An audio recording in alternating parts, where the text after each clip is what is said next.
All right. Should be live. Let's see here. I'm trying to see it on my own.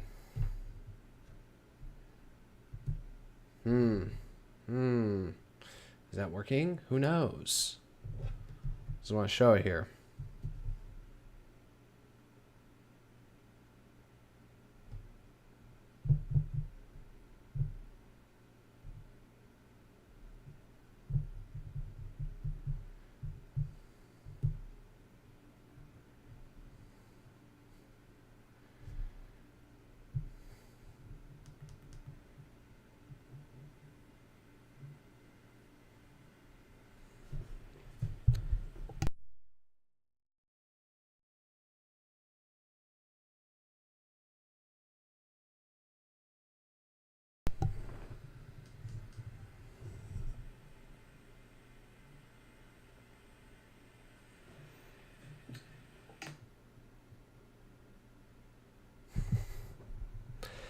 Testing 1 2 3. Testing.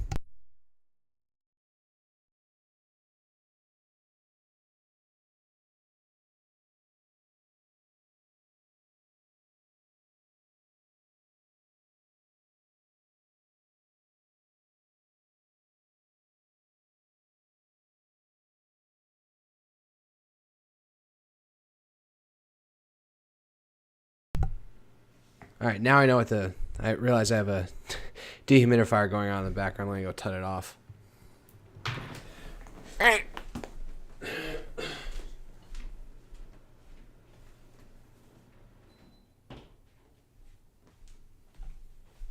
All right, now I know what I realize I have a dehumidifier going on in the background. Let me go turn it off.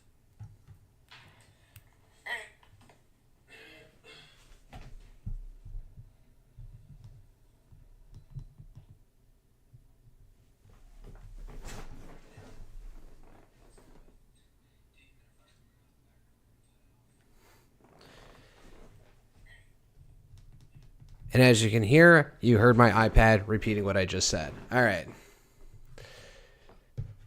Yeah, so the one viewer is just myself looking on my iPad from a different YouTube account, which I need to get rid of. I should hide that.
One view, one viewer.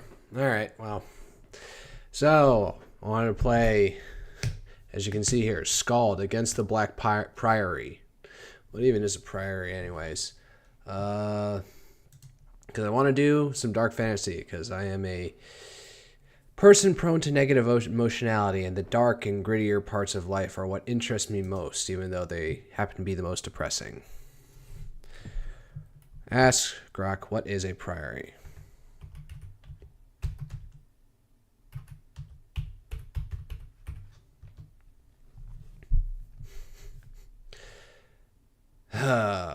Grok is like weird for some reason. It doesn't want to work. Never mind. All right, fine. Jump to ChatGPT because I even though I'm literally paying for premium right now and I could use Grok on my phone, it doesn't want to work for me.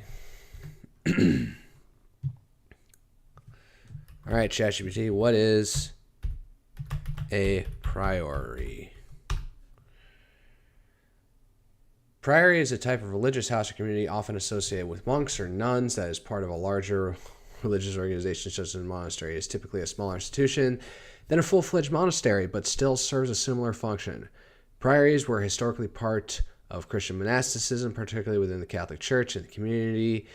There would focus on prayer work and living according to religious rules. The head of Priory is called a prior, or prioress for women, and the roles similar to that of an abbot or abbotess in a larger monastery. Priors can be found in various locations, and they were common during the medieval period through those still some exist today, which I like to know.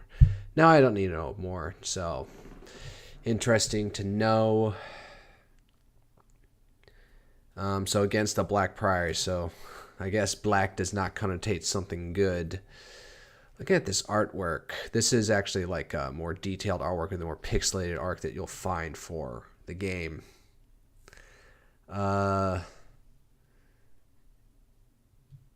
It's it's like real Dungeons and Dragons stuff, and by that I mean there's lots of rolling d6s, and only d6s. I think, I guess that keeps things simple instead of a bunch of other games where you have like 3 different sets of dice. No, like that, like 10 different sets of dice. D4, which is like the only one you can actually functionally make. The tetrahedron. D5, D6, and all the way up to D20s. The only reason I know about this game is because Razor Fist was streaming playing at one point. And I've already played this game, actually. So, I need a reset position on this. Give me a second. Yeah, because my face is like naturally resting looking at both screens that I have because I got dual monitor set up. In any case, so dark fantasy, Conan-esque, as you could say, while also delving into the eldritch horrors of Cthulhu and H.P. Lovecraft kind of stuff. As you can see by various monsters crawling out of the sea. I should also mention I have played this before, but I'll start all over again. I think I'll do the same thing. I want to be a battle mage. I want to be somebody who holds a sword and wields magic at the same time. Unfortunately, when I was playing it, I sucked really bad. I was like, I know I'm not supposed to be a tank, and say I just realized I have a different piece of artwork on. All right, let's turn on Brave for a second. There, all right, turn that off. So this is the artwork I was talking about. So whereas this is pixelated, a little bit less even than what's in the game, this is not. So, what's his face? The guy with the large broadsword. That's your like close friend. The girl with the bow, reaching out of her quiver. You meet her pretty early on in the game. So yeah, I know to put the guy with the broadsword as tank and me like working on the flanks, and her behind in support with her bow. But like I was like still my custom character battle mage was getting like I just needed some goddamn armor. That's what I needed more than anything else, was something to let me like take some hits. I guess I don't necessarily understand the game. I was playing on an easy difficulty. I'll probably start easy again because I don't barely understand the game. Yeah. The only thing I'll yap about is before I did a calisthenics day. I was inspired last night because I saw Forgotten Weapons. Ian McCullum was doing training, just more or less calisthenics for Finnish brutality. I imagine not everyone knows what that is. Main thing being it's like a firearms and physical fitness endurance thing. I don't know. Like think of these things like Tough Mudders or anything. A little bit toned down on the physical fitness and other things, but also incorporating lots of shooting events. Run by Varus Staleka, if I'm even getting that close to correct. So Ian McCollum was training for that, and he posted on Instagram Reel instead of TikTok. They have Reels over there, and we have Shorts here on YouTube. And he had this awesome metal version of Make a Man Out of You, and I was just so inspired. Whereas today I would have normally done a shoulder and arms workout. I decided I'm just going to do calisthenics to hurt myself because, man, I do not have any endurance right now from only doing weightlifting 4 days a week for 2 hours. So after that, I came home, I ate, and then while I was eating, I watched. I was just rubbing my temples here, but you're not seeing that. I watched Alternate History Hub, who did his video about what if the Normans didn't take over England because William the Conqueror fell off his horse twice, and if you've ever been on a horse, if you fell off a horse, that could seriously injure you or kill you. Break a bone, and all of a sudden you're tearing a major artery somewhere in your thigh. So an entire alternate history thing, and it led to the same thing I was kind of expecting. Oh, the Anglo-Saxon and their church was kind of disunified from the Pope in Rome, so there's a very good chance that Catholicism or Christianity in and of itself could have diverged in the same way that, or not in the same way, but different from how it emerged from the rest of Northern Europe. And also, Harold Godwinson apparently had a claim to the Danish throne, so possibly a reverse North Sea Empire instead of the Danes and Norwegians conquering England. You, of course, have the Danes being conquered by the English because apparently Harold Godwinson had a claim to the throne of Denmark.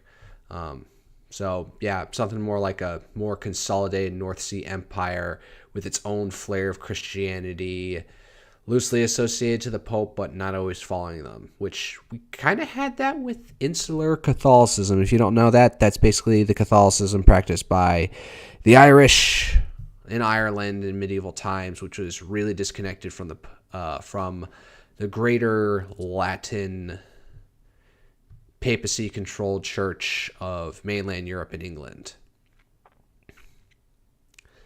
And also English language is about 2/3 Romance vocabulary, 1/3 French, 1/3 Latin itself. So, of course, there's the whole thing of the concept of English. An English language without a bunch of vocabulary. There's an actual channel. Maybe I was actually... All right. Find this on a different one.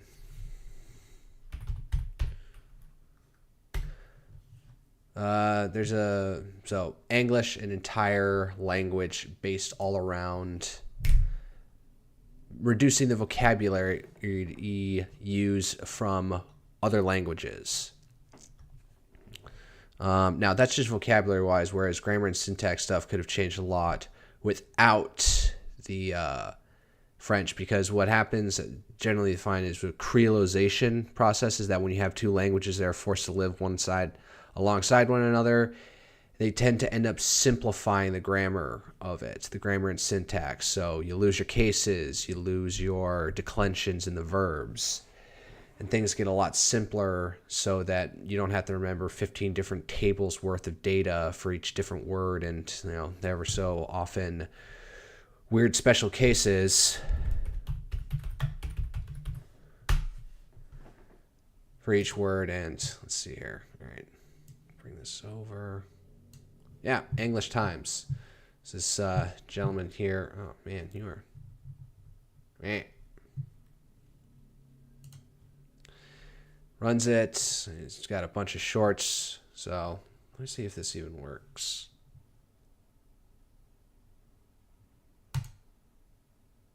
On Wednesday, two lift craft struck each other mid-flight, leading to both of them falling out of the sky and killing everyone aboard. A film spread on the web of the two crafts blowing up over the Potomac waterway. It was after sunset on Wednesday evening when a Here Whirlybird flew into a PSA Airlines ferry craft. The Whirlybird had 3 Harmen on board, and the ferry craft had 60 riders and 4 workers on board. Altogether, there were 67 deaths. The ferry craft was coming in for landing at the Ronald Reagan landing strip, while the Here Whirlybird was on a learning flight out of the Davison Here lift field. The skies above the Potomac are known for being hard to fly in, owing to the narrow room that many crafts have to fit in. Underseeking is still ongoing. However, some of the guilt is thought to belong to the flight overseers, as they were short workers at the time of the mishap. This is the worst and deadliest mishap in U.S. flight lore since 2001, when the American Airlines Flight 587 went down, killing 265 folks. On Wednesday, two lift craft struck each... Oh, it looks like I have Nature Lover in chat. Wow, my first viewer. Hello. If I'm looking over here, it's because I'm looking at my iPad, which is at my right next to my second monitor where I'm monitoring the stream. Welcome. Did you come from Twitter? I actually used my separate Twitter account I made for this whole streaming adventure to actually advertise this stream for once. Whereas like the past 3 times I've done this, I've just like streamed for straight to it and not advertised it anywhere. I hate chat delay.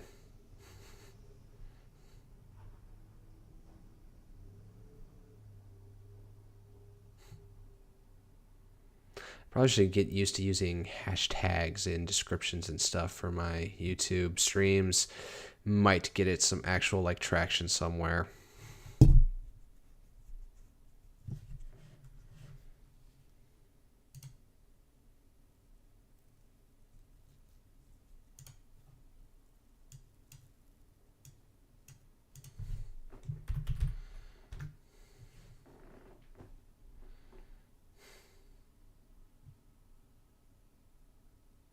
Well, he's gone. Oh well.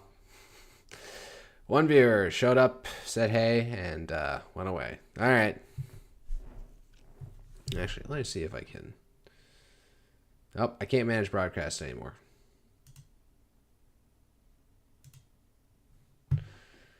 Another one for record. Yesterday, a stop fire was called for in the fight between Israel and Hamas. One more. The foresetting of the deal was written up by the U.S., Egypt, and Qatar, and was put forward by the U.S. foresitter early last year. Daysman will be holding a meeting on Thursday in Cairo to get the deal going. The foresetting calls for a 6-week stop fire and the letting go of all Israeli Yizels being held in Gaza and trade for all of the Gazans locked up in Israel. However, not everyone will be let go at once. The winding down of the fight will be done in steps. First, some chosen Yizels will be traded. Then talks of ending the fight for good will be had, before letting everyone else go. And lastly, giving back the bodies of those who died in the fight.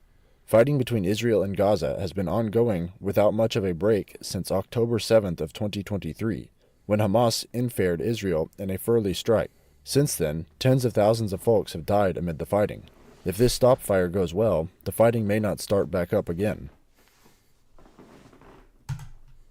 Yeah, so news about Gaza ceasefire, or the guy's stop fire, as he put it in English. Whole story done in English, trying to root out as many terms as possible from French or Romance language. Imagine like a bunch of the articles, prepositions may not necessarily be as Germanic English derived as possible. So, all right, let's just get to Skald at this point. You have to rework game capture. No, open. Opening Steam, launching. We can turn off Brave for a second.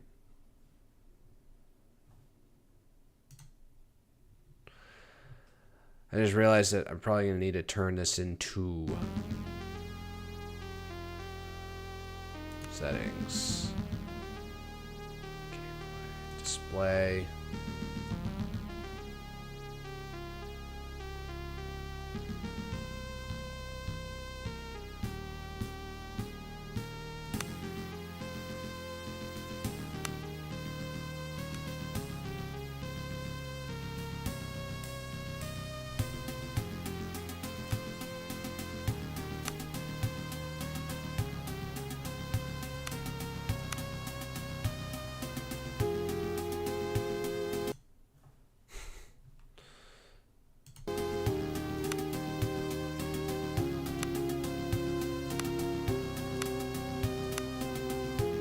Really? That's as far as I can make it?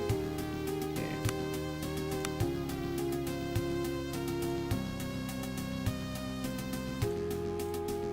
I haven't mastered how to. Alright, let's see here. It also keeps freezing whenever I get off of it. Alright.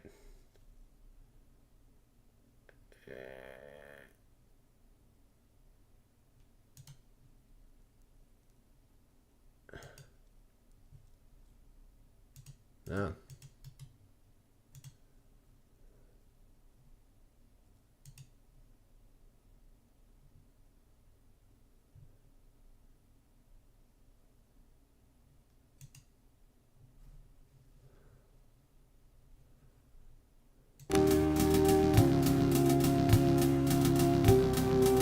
this up, but it's not showing it. What am I doing?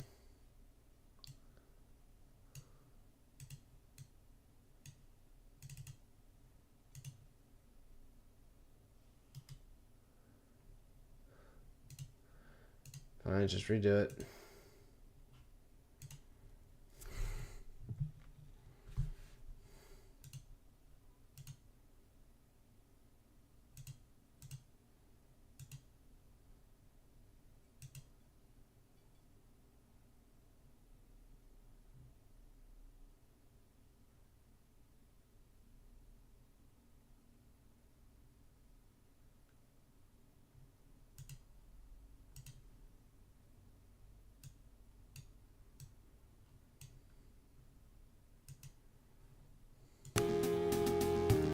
What am I doing wrong here?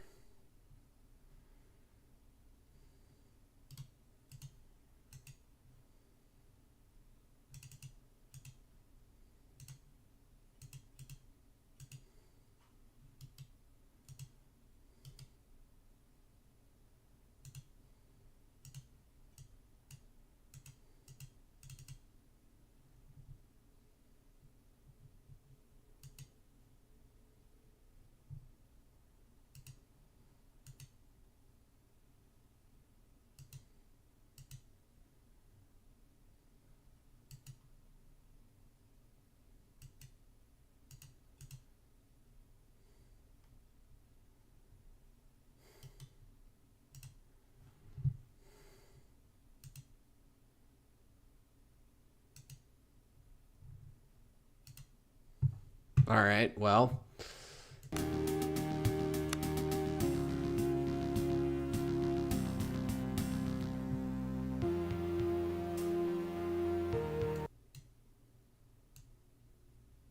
What the fudge happened here?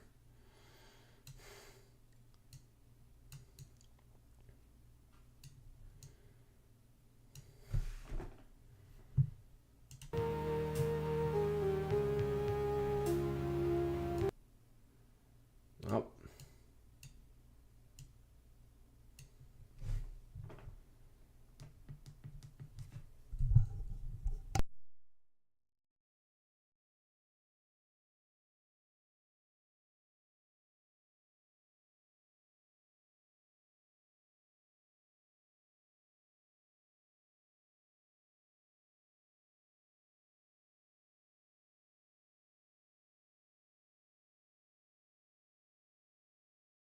I was checking if the audio even came through, but I guess it does. All right, back up. All right. Everything seems to be good.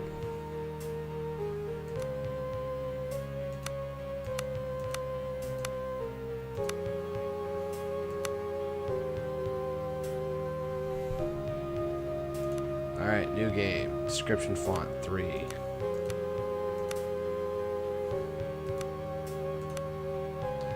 Keep it as is. Text background color. Classic CRT filter. Oh yeah, this is. Oh yeah, you got a curved screen in there too. Oh, that's just horrible. Oh, why? None.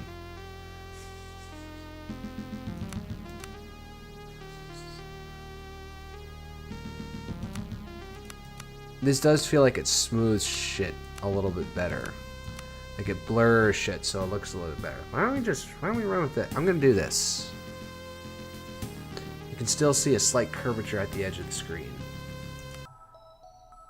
Welcome to the character creation. Start by picking difficulty for your player. For your playthrough, difficulty can be changed during play. Let's go with easy. Alright, yeah. I am not a professional gamer. I don't know what the heck I'm doing.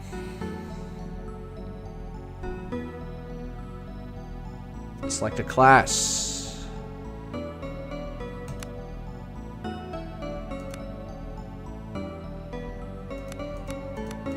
Battle Magos. Not a battle mage, it's a battle Magos. Magos is a ranged strike that can... Is a ranged strikers that can cast powerful, often destructive spells.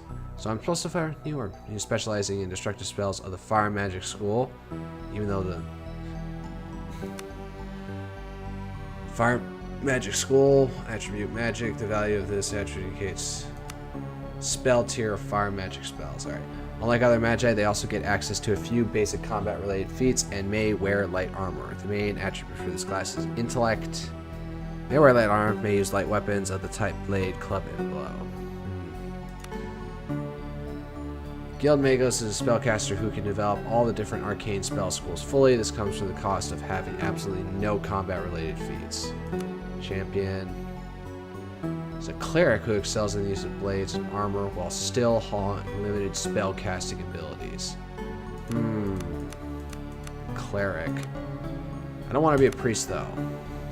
I'm not into celibacy. The cleric offers close range support to the party through close range buffs and restorative spells.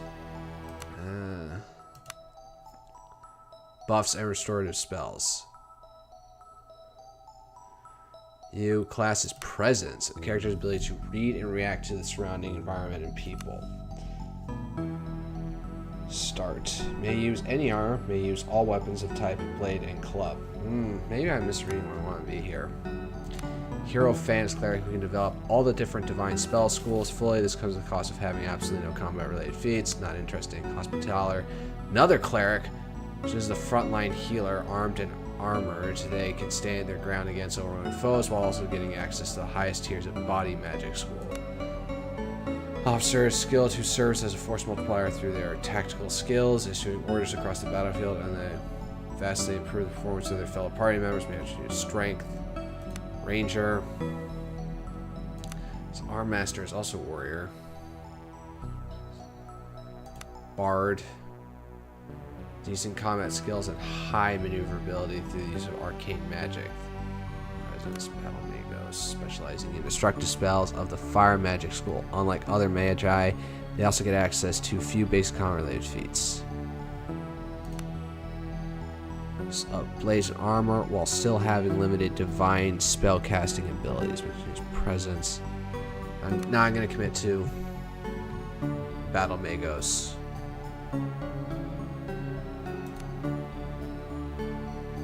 Select a background. Alright, I don't want to drag through this too much. Oh wow, there's nothing in here. Ex-Legionary. Remember the old breed. Carrying bonus. Alright. Fortune's Fool. Luke bonus. Laborer, monastic, noble. An individual of old blood. You've learned long ago that wealth and connections tend to open doors and then they otherwise close to the filthy masses. It's used to lie, bargain, or sway others. Yeah, it follows. You in negotiations and influence of prices with merchants, lore, general knowledge skill. I feel like that's me. I have got way too much knowledge about history and stuff in the world and politics. Maybe that aligns with me. I was in the Navy, so sailor might work. Nah. Plus athletics, plus 1 crafting. Nah. Snake cultist. Poison resistance. Wow, just making it as weird as possible. Crafting slimer, wilding. No. Criminal courtier. Spent the time kissing noble arses has made you a master of navigating the cutthroat politics of the Imperial Lake Courts. I'm not that smart. I do not have high awareness, or neither am I particularly diplomatic. Individual of the old blood, you've learned long ago that wealth... Oh, so, no way, it just links back to... Alright, whatever. We're gonna go on with noble. Distribute points to the primary attributes and skills. These go a long way towards defining your character mechanically. What do we say? We say intellect.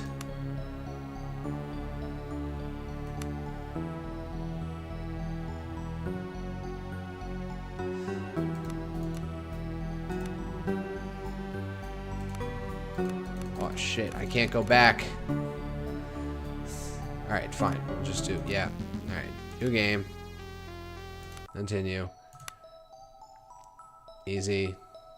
Select. You gotta be a bag of medicine. Remember, the main attribute for this class is intellect. Continue. Noble. Continue. Alright. Fortitude.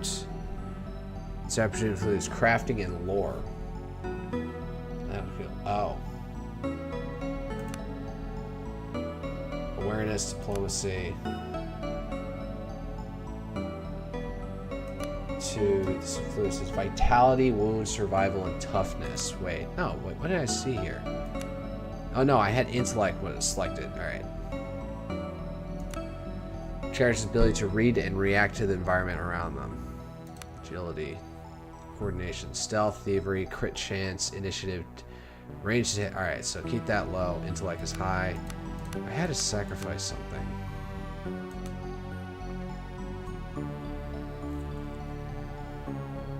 Athletics, melee damage, melee to hit. Probably useful. Alright. Awareness. Let's, no. Lore. Lore. A general knowledge skill. So like personality abilities. Put more into that. I'd like to think I'm diplomatic, but I know I'm not. Let's go more. Athletics.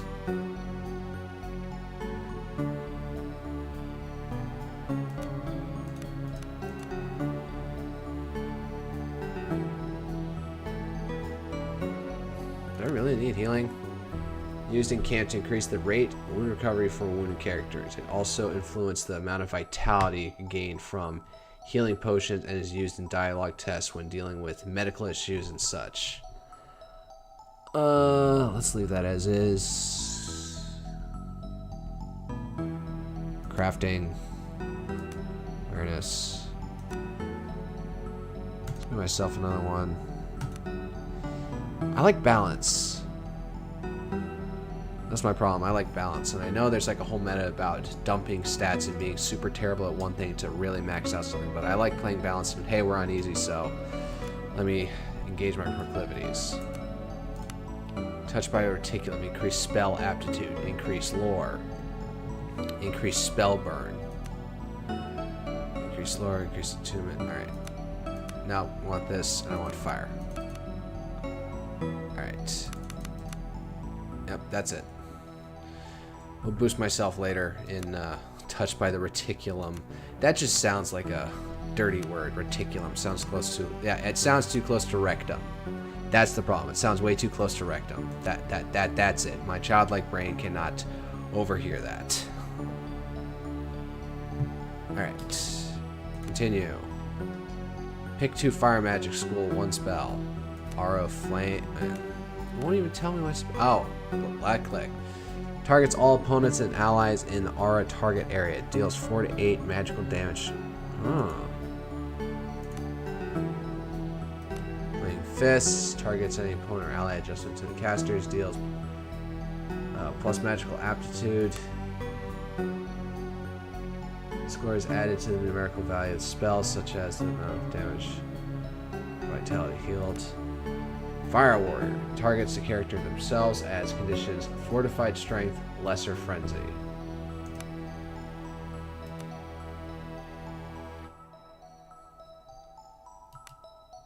Mark of Illumination targets any opponent or ally anywhere on the battlefield, adds condition illuminated, which does lasts until end of combat, can be removed by magic. The target glows, softly emitting light. Flaming Fist, Fire Warrior. I didn't pick this last time, Aura of Flame, so I'm gonna be up front and dealing damage. So Flaming Fist also. Alright. Finance your character. Male. Yes, I am indeed male. 2 options. Good. We're complying with Trump's executive orders, only recognizing male and female. No. Alright, portrait. I am not brown. I am not brown. What even is that? I am not Nordic. It's like also pink, although yeah, if when you're like pale enough that you have that kind of blonde hair, it usually means that in exposure to any sunlight you turn red. No. It's about as close. I'm clean cut like this. And of course this doesn't match up for some reason. I don't get facial hair with this guy. Oh, it's working it on there. I don't have facial hair. I shave. I don't like the pixel art for this. It's too small and simplistic. It looks stupid for me. Hairstyle. Nope, that's me. Hair color. Can I get a light brown that just blends in with the rest of my head?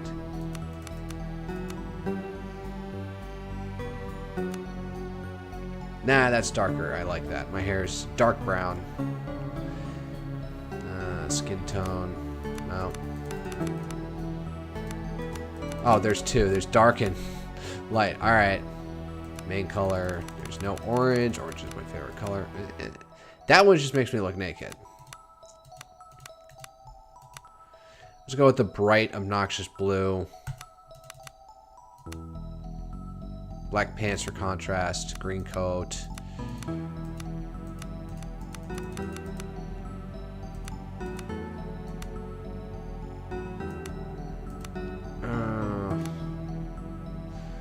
Yeah, alright. Enough. Move on. Hold up. I'm gonna look up.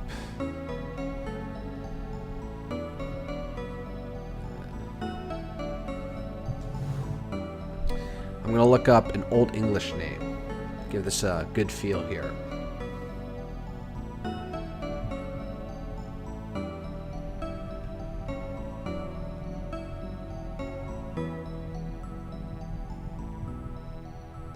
Need an Old English name for my dark fantasy character to play Skald.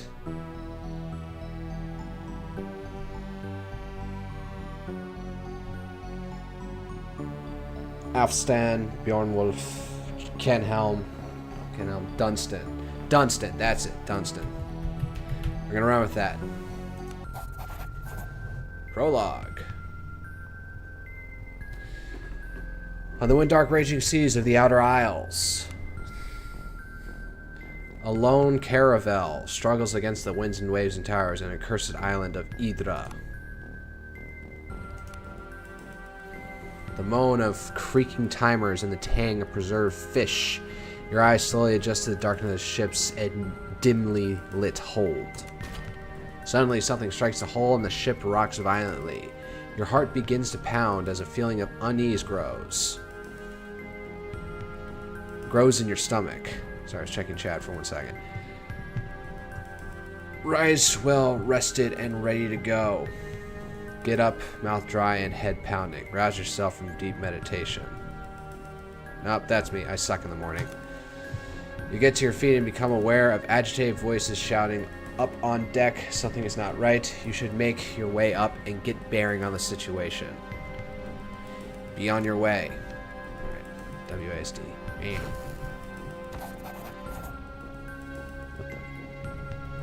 The desk with a maritime navigation map. The map is labeled the Outer Isles and, of course, drawn towards an island named Idra. Alright. Oh, they have another thing. I remember I was playing another game, Expeditions Vikings, and this was like a secret. This time they just advertise it if you want to highlight anything useful. Something just struck the ship. Yeah, we're getting attacked by Cthulhu. I know at this point. Skip.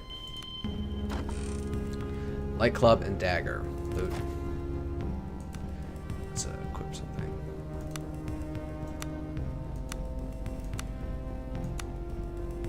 Light club.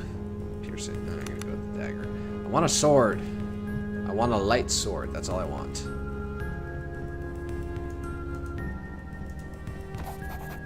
So you're surprised to realize that the door, this has been locked from the outside. It doesn't budge. Perhaps you could slip the lock with a thin blade or use something to smash it. Use dagger. You slip the dagger through the gap of the door and lift the bar that was locking you in. The door begins to creak open. As the door swings open, you can now clearly make out cries from the deck above. You should make haste. Loot. Alright. There we go. Headwear. Steel helmet. Body armor. Light armor. There, I'm finally up and up. And I also got a bow if needed. Although. Yep.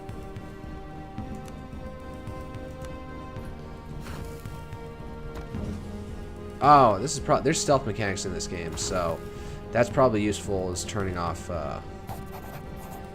You stop dead as you narrowly avoid stepping in a rust-red puddle.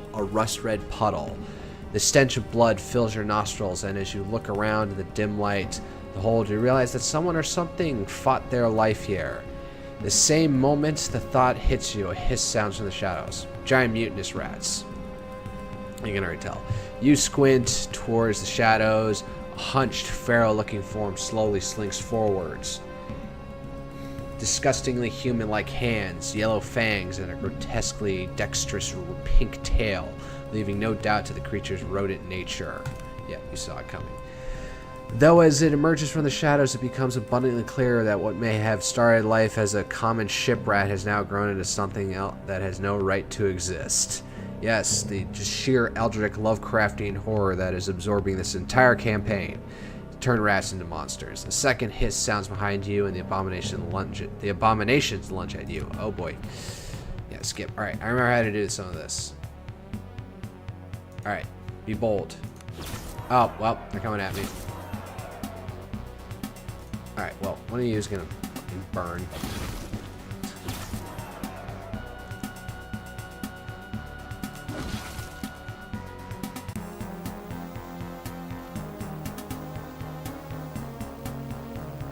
Ooh, rat tails. Yeah, I really wanted that.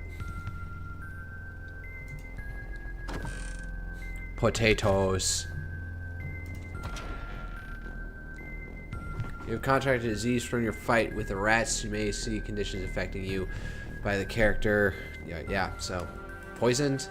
Negative conditions can often be cured by magic. And alright, so something up here is probably gonna cure me. Cure poison disease. Inventory. Alright. Gotta need to consume. Ah. Immediately consume. There we go. What's this? Bottle of attunement? Oh yeah. Attunements for the blue bar over here that you need to do anything. Alright. Go up. You emerge onto the ship's lower deck. As your eyes adjust to the darkness, you become aware of a hulking figure standing in the shadows. Dunstan, here at last, growls a rough voice. Who's there, sure. This is obviously. Please listen carefully. Lunge at the figure. Attack. No. Feeling jumpy? The brute growls with a smile. Roland, why are you skulking in the shadows? You tend to have the effect on people. Where are we? I wasn't scared. The brute chuckles. Shadow suits a face like this just fine. No, do not make a self-deprecating remark, Genji. Don't. No matter. There's trouble and you're needed on deck now. What for? What's the noise? We arrived. Let's get this out. No, I can tell we haven't arrived.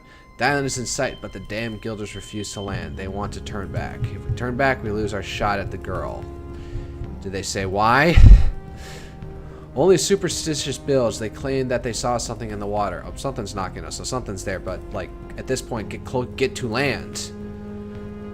Away from whatever it is. Either way, our boys are about to show them some very real steel. Oh god, no, not our fucking retards. If we can't land, we'll lose our shot at the girl. I knew it would get sharded Gilder ship. And no one gets paid. Listen here, I know our boys better than most. We've hired them to go to Idra and kill. If we don't pay them, things will go bad quickly. Yeah. But the sailors are bloody terrified. They claim something is hunting us. Let's go for all the good it will do. Wait, there's a few sailors up ahead, rattled as a pair of rabbits. We're not here to make friends. That's what you do. Is there any way past them? There are 2 doors ahead. Take the left and we should be able to sneak past them without any trouble. Anything else I should know? Let's just let the bloody boat. Motioning for you to take the lead, Roland falls in behind you. From above, agitated shouts can be heard. Yeah, so. Yeah, whole thing about. So who's got better stealth skills right now? Near him. Oh! He has some. I completely got rid of my stealth skill. Alright, so you take the lead. What is it? Control? Alright, let's loot. Berkland, loot. More. Loot. Ooh, thieves' tools. What's that? Workbench and crap. Now scroll down the crew letters. Cook, I cannot stand another meal of salted fish. There is a limit to how long a man can live on salt potatoes and Perklin. Take heed or get a dagger in your eye, you cheap bastard. Alright.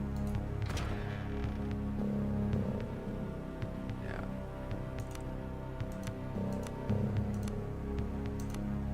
Yeah, I'm trying to stealth it here. Alright. No, wait.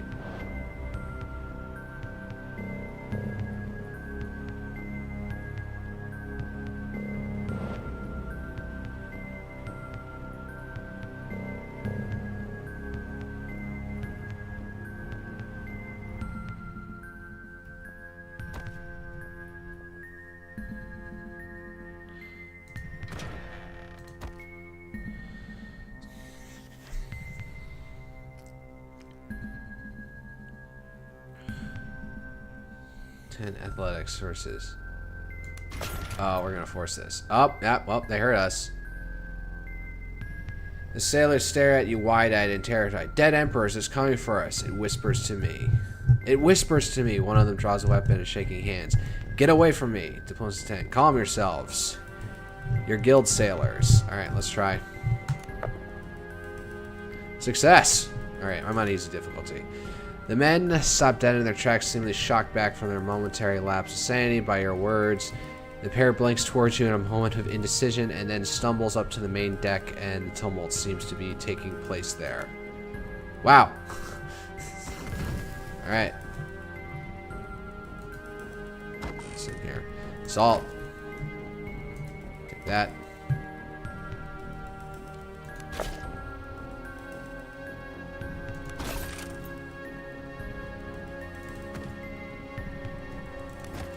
What does he even have? He's got a sword. What's this? Light blade. Masterwork short sword. Give me that. Thank you.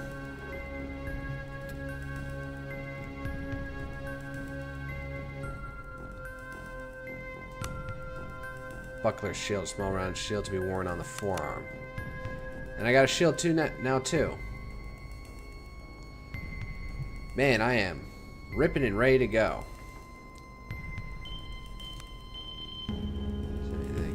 You have your armor. You don't have a helmet, but yeah, you don't have one in here, so let's just go. Alright, let's think. What's up here? Oh, somebody met a foul end. You recognize the corpse of one of the crewmates, a young man of barely 16 years called Solom. The youth has been mauled to death by whatever you assume are those grotesquely altered rats you encountered just minutes ago. The corpse is still warm. Oh god. Why? Is there anything in here? You loot. Alright, yeah, I'm gonna need attunement.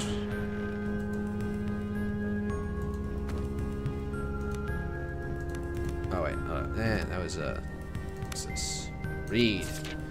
Written the day of the departure from the mainland, left Adler's helm today with a full complement of passengers, mercenaries.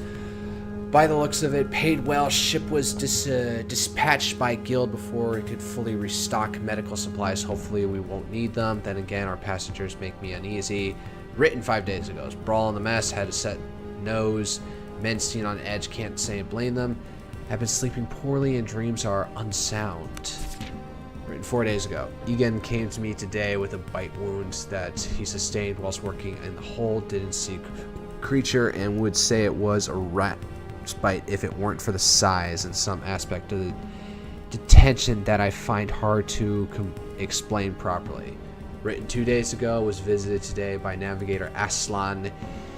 He asked for White Fern, a sedative, claimed he had trouble sleeping, suspected he was not fully forthcoming, and when pushed, he mumbled something about the stars being odd.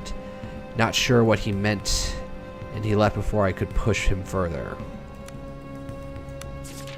But today, men are about to break. We cannot maintain our course for Idra. Captain advised me today to make ready for surgery and to expect casualties. I suspect he intends to inform our passengers that his refusal to land on the island, if this is my last, the entry trails off. Leave. Alright. Yeah, so something happened to the ship's dock. What's this on the table? Find dagger. Alright. More loot. You can't rest anywhere. In this area, you must go for a suitable campsite elsewhere. Yeah, There's a whole arresting mechanic in here. Picked up lantern. There's so many lanterns. Alright. Mutiny. You emerge onto the deck and see two groups of men facing each other with weapons drawn. The ship shakes violently in the grip of a storm as lightning tears across the sky. Amidst the din of the storm and their frantic arguments, you bellow for the attention of the assembled crewmen and mercenaries. Both the ship's captain and the leader of the mercenaries you hired, a coarse thug of a man named Estavo, turn their attention to you. They look ready to use the unsheathed weapons in their hands at the slightest provocation. Address the ship's captain. Address the mercenary leader. First diplomatic move is to call my own guys first. Mercenary leader Estavo flicks his dark eyes to you, but he keeps his blade fixed on the desperate captain. There's a reason he's known as Fireblood to his men. Estavo, you'll get your money, but let me handle this. Estavo, enough of theatrics. Appeal to his baser instincts for money. A cruel smile twitches into life on Estavo's wind-weathered face. There's only one rich, noble girl, but we can always find more sailors. The ship's captain bristles at those words. Captain, why have we not dropped anchor? Something dire stalks these shores. We cannot approach without risking the ire of that horror. A jittery mutter of agreement rises from the sailors, causing Estavo's eyes to darken even further. What horror? What have you seen? Captain, take us close to those, or there will be consequences. The captain lowers his weapon and speaks earnestly. The coast of Idra is cursed. We heard tales and assumed the grog-drenched rumors only, but there is something between us and the shore that will drag us to a watery grave. What are you talking about? What have you seen? Not but glimpses, but men have seen the shadow of something deep in water stalking us. Nothing natural moves like that. Estavo glares murderously at the captain. You renege on your deal based on a glimpse? Foolish superstition. Take us in now. Estavo, do as you wish. Let's try and appeal to his sense of courage. There's desperation in the captain's voice. We are seasoned sailors. We do not balk at shadows. You need to be alive to rescue this girl you speak of. We're out of time. Sail us in or argue the point with Estavo. You speak sense. Perhaps it's better to turn around. No. Alright. One last threat. Estavo turns his steely gaze from you to the captain. Let me spell this out for you, sea dog. We contracted to rescue the girl, but if you don't get us to the shore, we'll gut you for free. The mercenaries you hired all shift their weight in anticipation for making good on that provoke. Captain, he's right. Do what you were hired to do. Something changed in the captain's expression. He stands tall. I will not order my ship and my men to certain doom. We shall not get any closer to the coast while I have command. I'm sorry, Captain, you leave me no choice. No, we'll do the diplomacy versus 10. I believe you, but my contract with these men does not mention your survival. 4 plus 2d6. Alright. Let's roll 6 or above. Roll dice. Success! Diplomacy 4 plus 6. Wow, right on the line. You brung glory upon thine ancestors. I haven't noticed this. I gotta pay attention to this more. The few ship's crew lower their weapons, and the captain's eyes flit between you and Estavo's murderous grin. He sheathes his blade and speaks softly, his whole barely audible over the snapping sails. So be it. May the deep have mercy. 300 XP. Sweet. Suddenly, huge monstrous tentacles burst from the water around the ship. For a split second before the terror sets in, you wonder what Estavo must be thinking as the monsters loom over him. Bye, Estavo! After reaching their full height, the tentacles curve inwards and smash into the ship. Some pierce straight through the deck, others snap masts like they were matchsticks. You stand frozen in place. Through a haze of splintered wood and panicked screams, you notice Roland. He throws himself out of the way of a tentacle but begins to fall overboard from the ship, lurches for him. Go to Roland's aid. I'm not abandoning a friend. You dash towards the ship's fractured rail, dodging holes in the deck and wounded men beseeching you for help. Roland hangs by one arm from the side of the ship. Try to grab him. You lunge for Roland's arm, but he loses his grip, and your fingers close around thin air. You missed him by an inch. He falls wordlessly downwards. You watch as he's swallowed by the raging sea. The ship is listing fatally, and you see the great tentacle high above you, poised for the coup de grace. Abandon ship! As you jump, you hear the terrible rending of wood giving into flesh. The impact of the water winds you, the waves pummel you down, the currents beseech you to go deeper, ever deeper. Peaceful blackness. Sink. Oh, hey, this is some more artwork from the game. Oh, the horror of what lies in the deep. 2 weeks earlier. Backstory time. Alright, hold up. That's it. No, I can't get through this wall of bushes and pines. Alright, what's up? Oh, right. What's this? An aging armored man in the livery of the House Baron. I get an explanation on Baron. The House of Baron is one of the richest and most influential houses of the north. The current head is the Lord Cato Baron.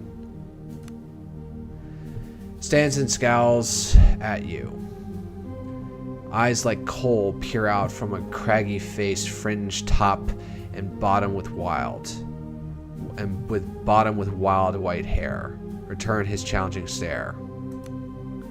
The older man crosses his massive arms, steeps towards and leans towards you. So, young sellsword, come looking for a scrap, have you? Though his voice is full of gravel, there's now a glint in his eyes as though the old coals have begun to warm up. Gideon, you old fool, stand aside, old man. I have business with you. Alright, so I guess I know this guy. A single bark of laughter emanates from the dense beard as he emerges you in a clustering bear hug. Embraces you in a crushing bear hug. Kaiden may be older and grayer, but some of the force of his hug, you don't reckon you'd have any more chance of beating him now than you did as a 12-year-old. Go easy, you old boar. It's good to see some things haven't changed. Gideon steps back and allows you to breathe again before grabbing you by the shoulders. We heard your father's passing, truly. He sits with the golden dead now. Tell me, how did he die? In glorious battle at my side, drunk and reeking of his own piss. Let's not dwell on old wounds. You know why I'm here. Nope, I'll chump up my dad. Gideon sighs. Then the old warrior died a fitting death. Did I make that canon by selecting that? Gideon is quiet for a moment, then breaks into a grin. We'll raise a cup to his name together, and you and I, as soon as you're done with Cato and I can rustle up some ale fit for a guest. Gideon, why am I here? Master Cato will chew your ear plenty when you see him. Dunstan Lyra, the new master-at-arms, awaits you by the main entrance. She'll escort you, and don't ask her not to. If you think I had a temper... Joke fails to hide the note of anxiety in the grizzled house guard's voice. You shall look for this Lyra? I shall look for this Lyra. What are you hiding from me? Old boar. Alright, gotta try. Wow! You bring glory upon thine ancestors. Never could pull the wool over your eyes. Truth is, many a day's been dark of late for House Baron. Perhaps it all started when you and your father left. A guilty grimace flashes across his face. Or maybe it started even earlier. Gideon pauses to blow out a long breath. I won't betray my master's confidence by saying more. Best you see him yourself. Very well, I'll go to the master-at-arms. If you want to explore for old time's sake, take this lantern. Lord Baron will wait, and we don't want you getting lost in the hedge maze again. The man continues to laugh hardly and hands you a small brass lantern. Whatever may come to pass, I didn't this old warrior a barrel of good to see you again, boy. Excuse me, my throat's getting dry. I'm gonna have to get some water at some point.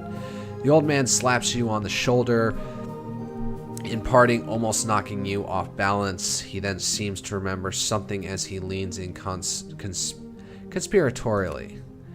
Madame knees are acting up again. Can't hardly sleep on account of the aches. Let me tell you, I'd take an arrow in the leg any day. If you're going over to the kitchen later for a bit of grub, a bottle of brandy from the cellar would make me a happy man. Gideon shifts as if to emphasize his stiff knees. But first, don't keep Lyra waiting any longer. Talk to her first, and I'll be here for later. All right. Well, go talk to her first. Whoever this.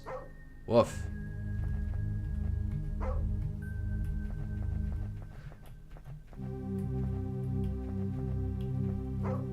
You pet the dog. I'm a dog person. I'm allergic to cats. Assuming this is Lyra. Hello, madame.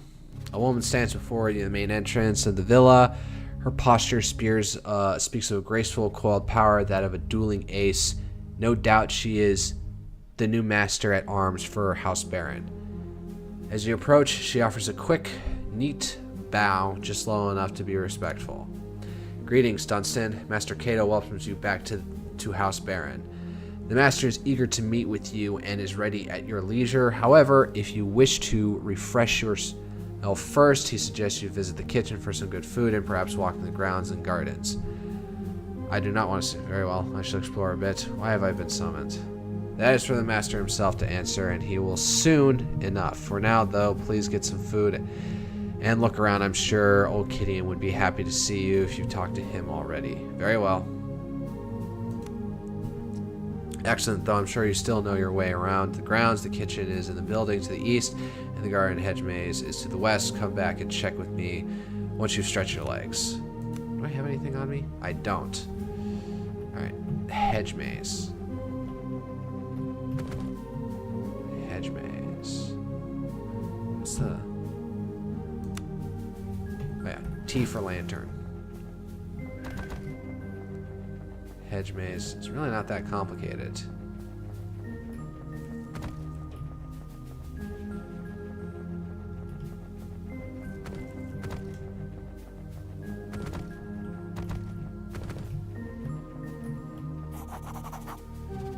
You stand before the gate to the hedge maze. It stirs old feelings, both dread and elation. The sound and smells of the estate grounds as they were long ago call you from distant memory. You feel you could easily plunge into their depths. Let yourself go and remember. Which daydream is it this time? Are you valiantly defending me from rebels again? Embla throws a pine cone at you, snapping you from your reverie. She's 10 years old, and you're a year her senior. Let's play hide and go seek in the maze. I'll hide. You faintly hear someone yell her name from the distance. You better run, Star Child. Star Child. Only my mother ever calls me that, Embla says, frowning. Where did you hear it from? Before you can reply, she flings another pine cone at you and darts off into the maze. Give chase. You hear a man's voice yell Embla's name again. Much closer now. Either way, she's lost to you in the winding passages of the hedge maze. Your memory tugs at you, urging you to the center of the maze. So I didn't do this. I thought this over here was the maze. I thought that was it. No, talk to him right here. Should you be here?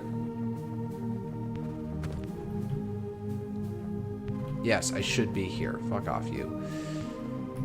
I would not be that confrontational in real life. Alright, let's see here. Where am I going? To the center. Right hand rule. Da da da da da.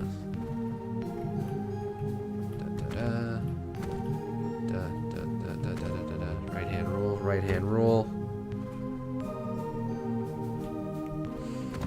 Alright.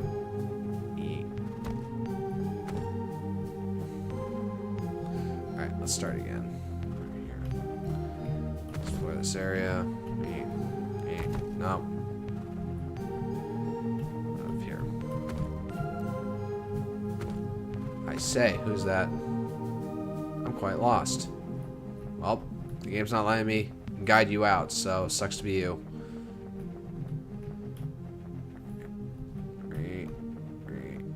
Oh, it's garden. Subquest completed. The hedge maze. You stand at the center of the maze. It feels much less impressive than you remember. The ornamental pond was once an ocean, the rock as its heart and wind-sweet island. You found me, daydreamer. You remember the tone of her voice and can almost see the impish 10-year-old girl wading through the pond. Why do you always come here? I like the water. It's so calm. Embla shoots you a mischievous look. You notice the faintest tang of ozone. She makes a slow motion to hop through the water, her fingers trailing the pond's surface where the water and skin meet. Strange colors bleed and spread across the surface. Embla, you'll get in trouble. Stop it. Embla moves her fingers across the water's surface like a painter's brush. Colors spill across the pond, and for a sleeping moment, you fancy that you can see cloud-topped mountains, or was it the ramparts of an impossibly large city reaching towards the heavens? Silence is shattered by a shout, along with beguiling images. Mistress Embla, the master requests you in the house immediately. That's my father. Something's wrong. It's mother. She's ill again. I think I cause it with what I can do. It poisons her mind. How long until mother isn't mother, or until father isn't lord, or your father isn't master at arms? How long will any of it last?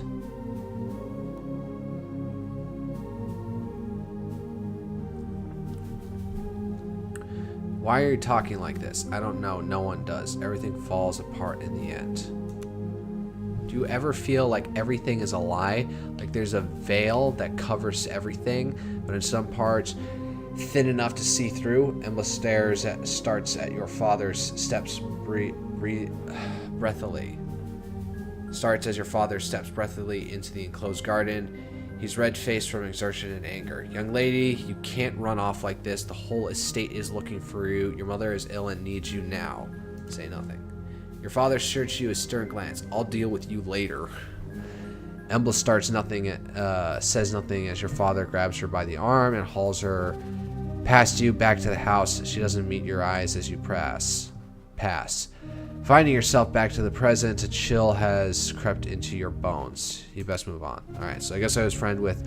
I'm assuming Embla was the girl that we were sent to Idra to rescue. Childhood friend. Yada yada. Yeah. Is there any point in exploring this? Probably not. Is there an entrance over here? Alright, just clearing out all the black for my own interest. Yep, that's it. Yep. Alright, let's get out of here. Actually, wait. Let's go back up. No, darn it. This way. I can just click where I want to go. Is there anything here? Nope.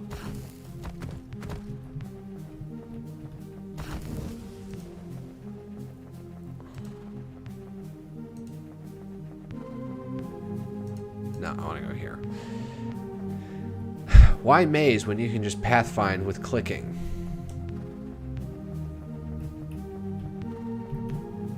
Doggy. Alright. I missed that mission. I don't know if I said that already, but I missed that part of the mission. I didn't complete that mission. So I didn't get that backstory. So yes, I guess we were friends with Embla. Now we're gonna get to the story where things get depressing for your dad. You enter the kitchen and a pair of scullions offer a hurried bow. It's all so much quieter, emptier, and gloomier than you remember. Of course, old Magda is no longer where she used to be, sitting by the oven, kind, red-faced, and tending a shank of lamb.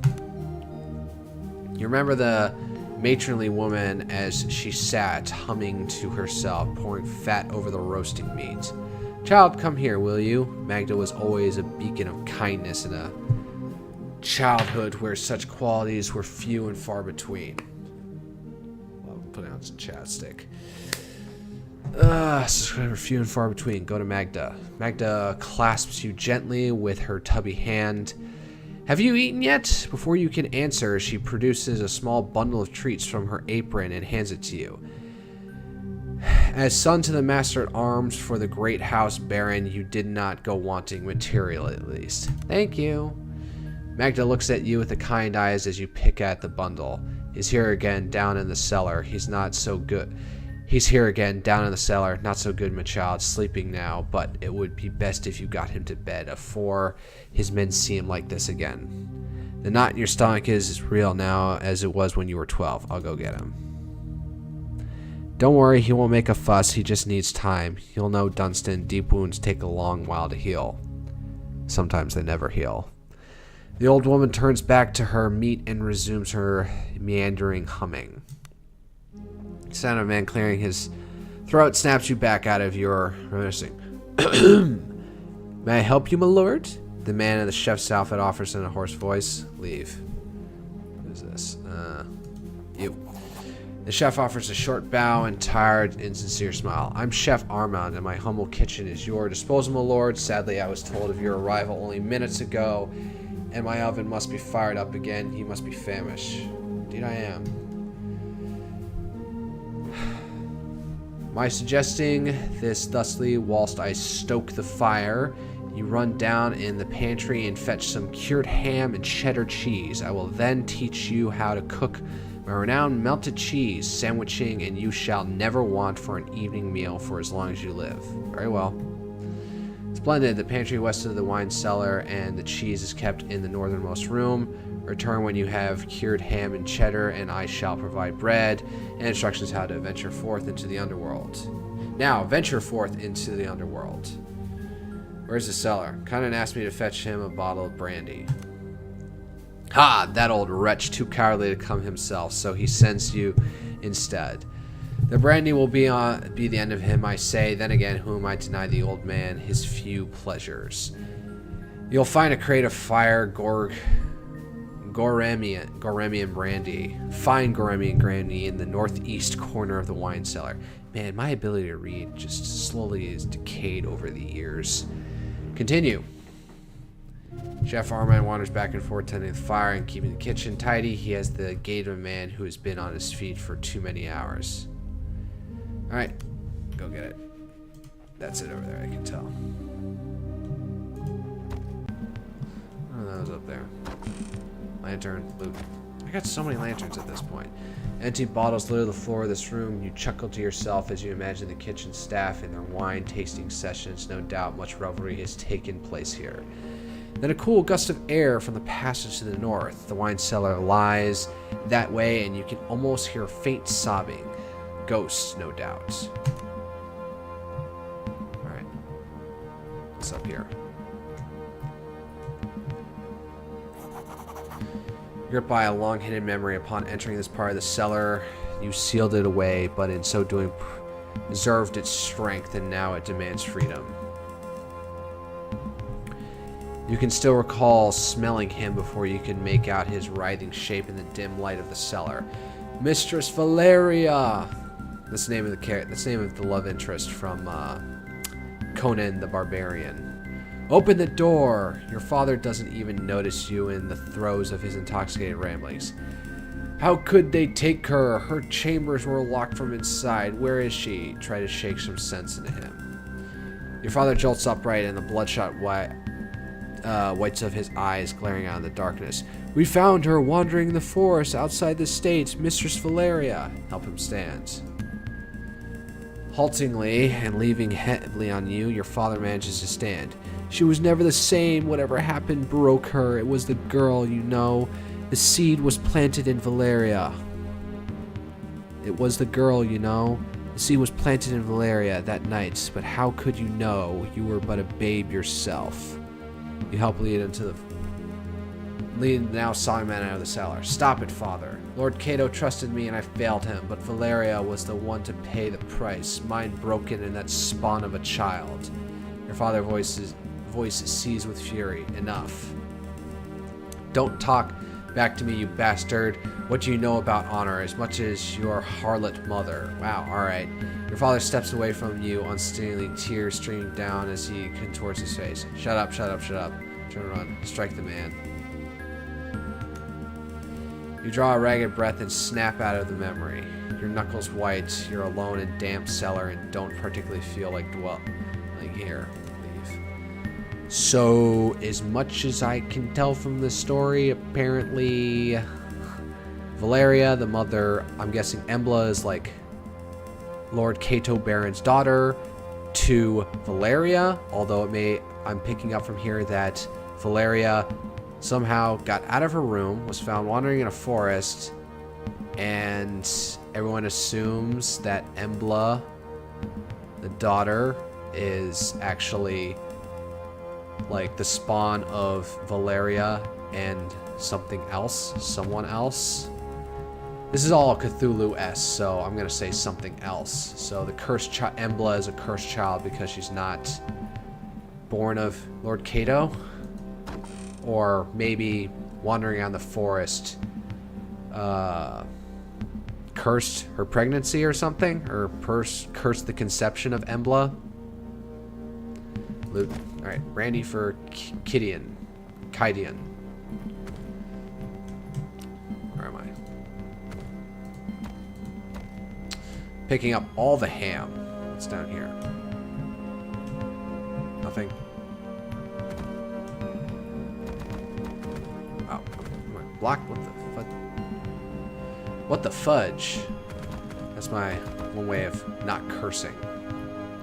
So I know YouTube doesn't like cursing. Not in the first seconds of the video. It doesn't like a lot of... Oh, cheese, cheese, cheese! I love my cheese. Parmesan, pecorino, cheddar, Monterey Jack. I love it all. That was a bit deft. Turning into that hallway. No!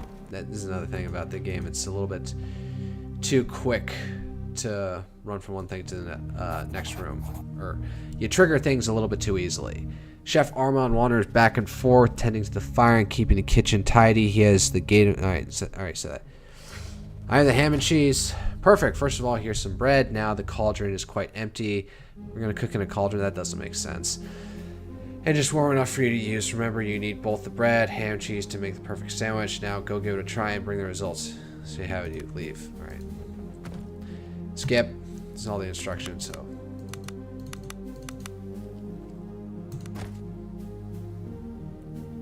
Yep. There it is.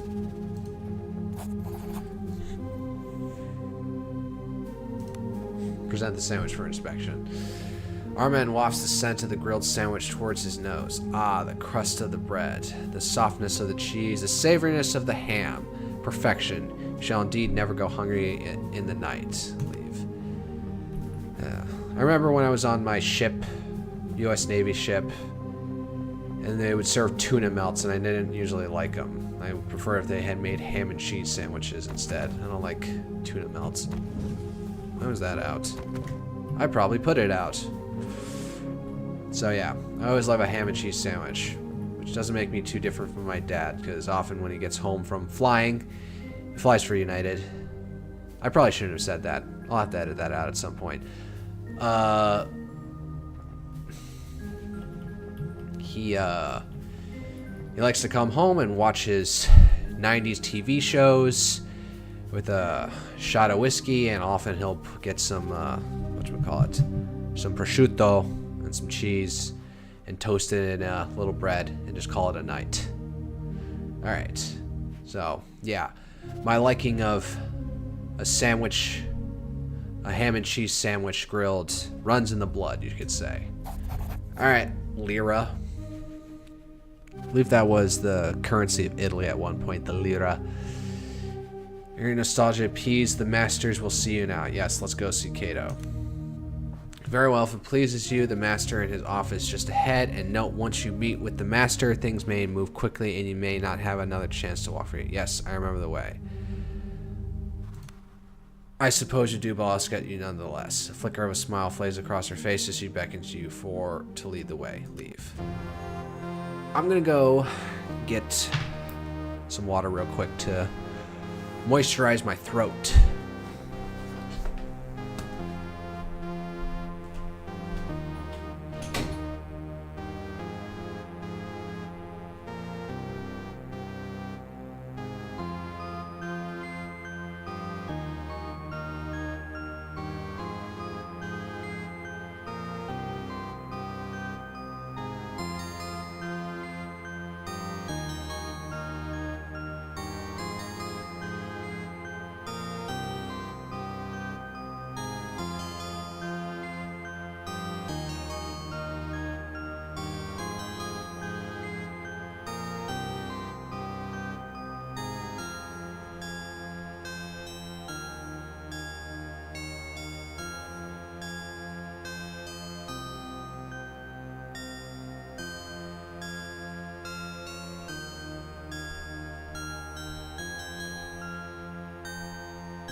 a little hydrogen dioxide, or dihydrogen monoxide.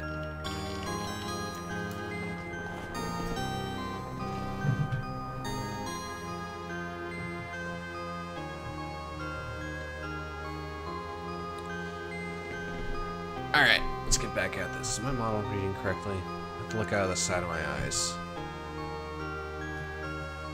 Alright. The opulence is faded. The shadows longer. Clearly much has changed since the last time you were here. Try to remember how long it's been. I didn't come here. Try to remember how long it's been. It's been years, perhaps decades, since you were here. Not since your father was the House Armsmaster. Not since you must have your wits about you, and perhaps now is not the time to dwell on the past. Not since... I'm gonna drag these memories out and traumatize myself. Not since your father's exile. You were no more than 12 when you were driven from the household. Hard were the years that followed. The mercenary life is bloody and unforgiving. Those years stole your childhood, and eventually they took your father too.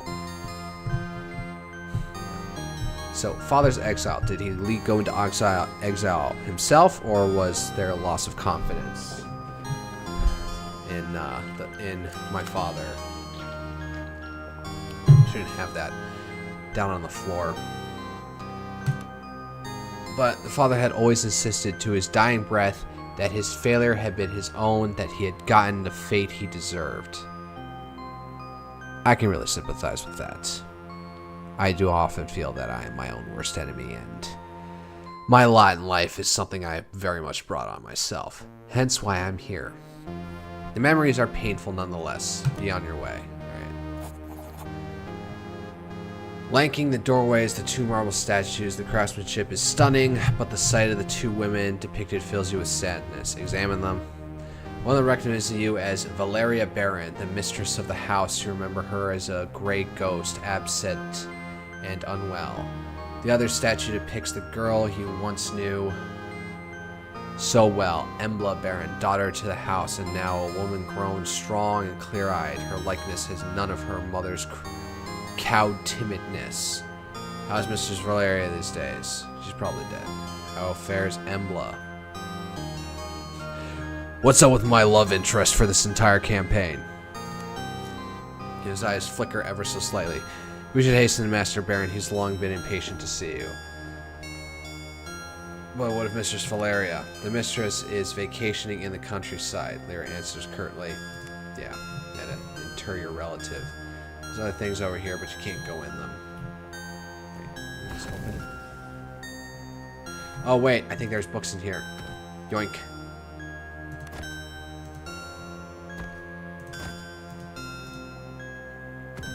Loot. Like I have like somebody over my shoulder, and I'm just I have this. I have Lyra over my shoulder.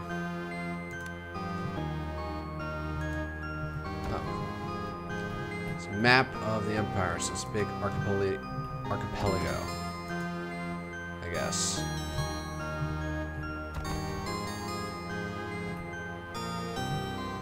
Alright, so I got a bunch of books. I'm gonna do myself a favor here and save this. I'm gonna rename this thing. I'm gonna say save for Savway.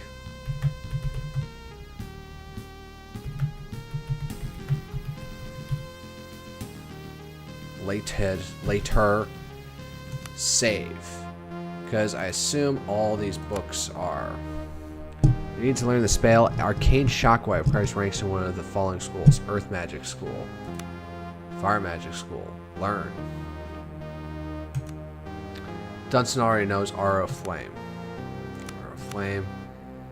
Bear Strength.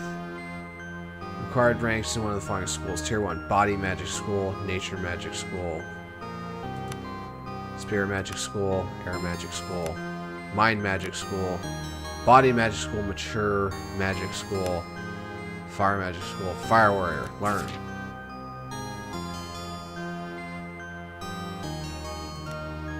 I already have Flaming Fists.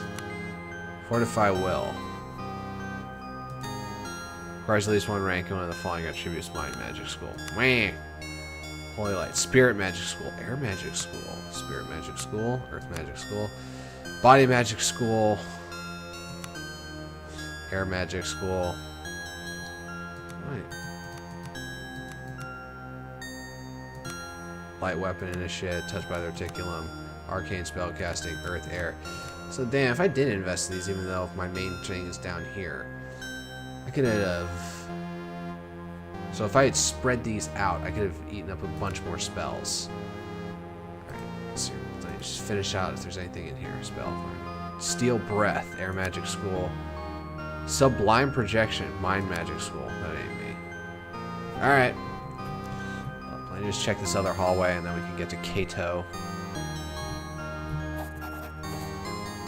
Around a bit. Very well. Let's not keep the master away. The finality of her voice leaves her room. No room for discussion. What is this? Valeria's room? Which one's who? Oh, there's like... Oh, he's one of these assholes who's got like a pool in the middle of his main room. Yeah, just gonna turn out the lights. Kanto Baron sits tall and tasteful, but modest reception room. He looks less imposing than you remember, and with few more crow's feet.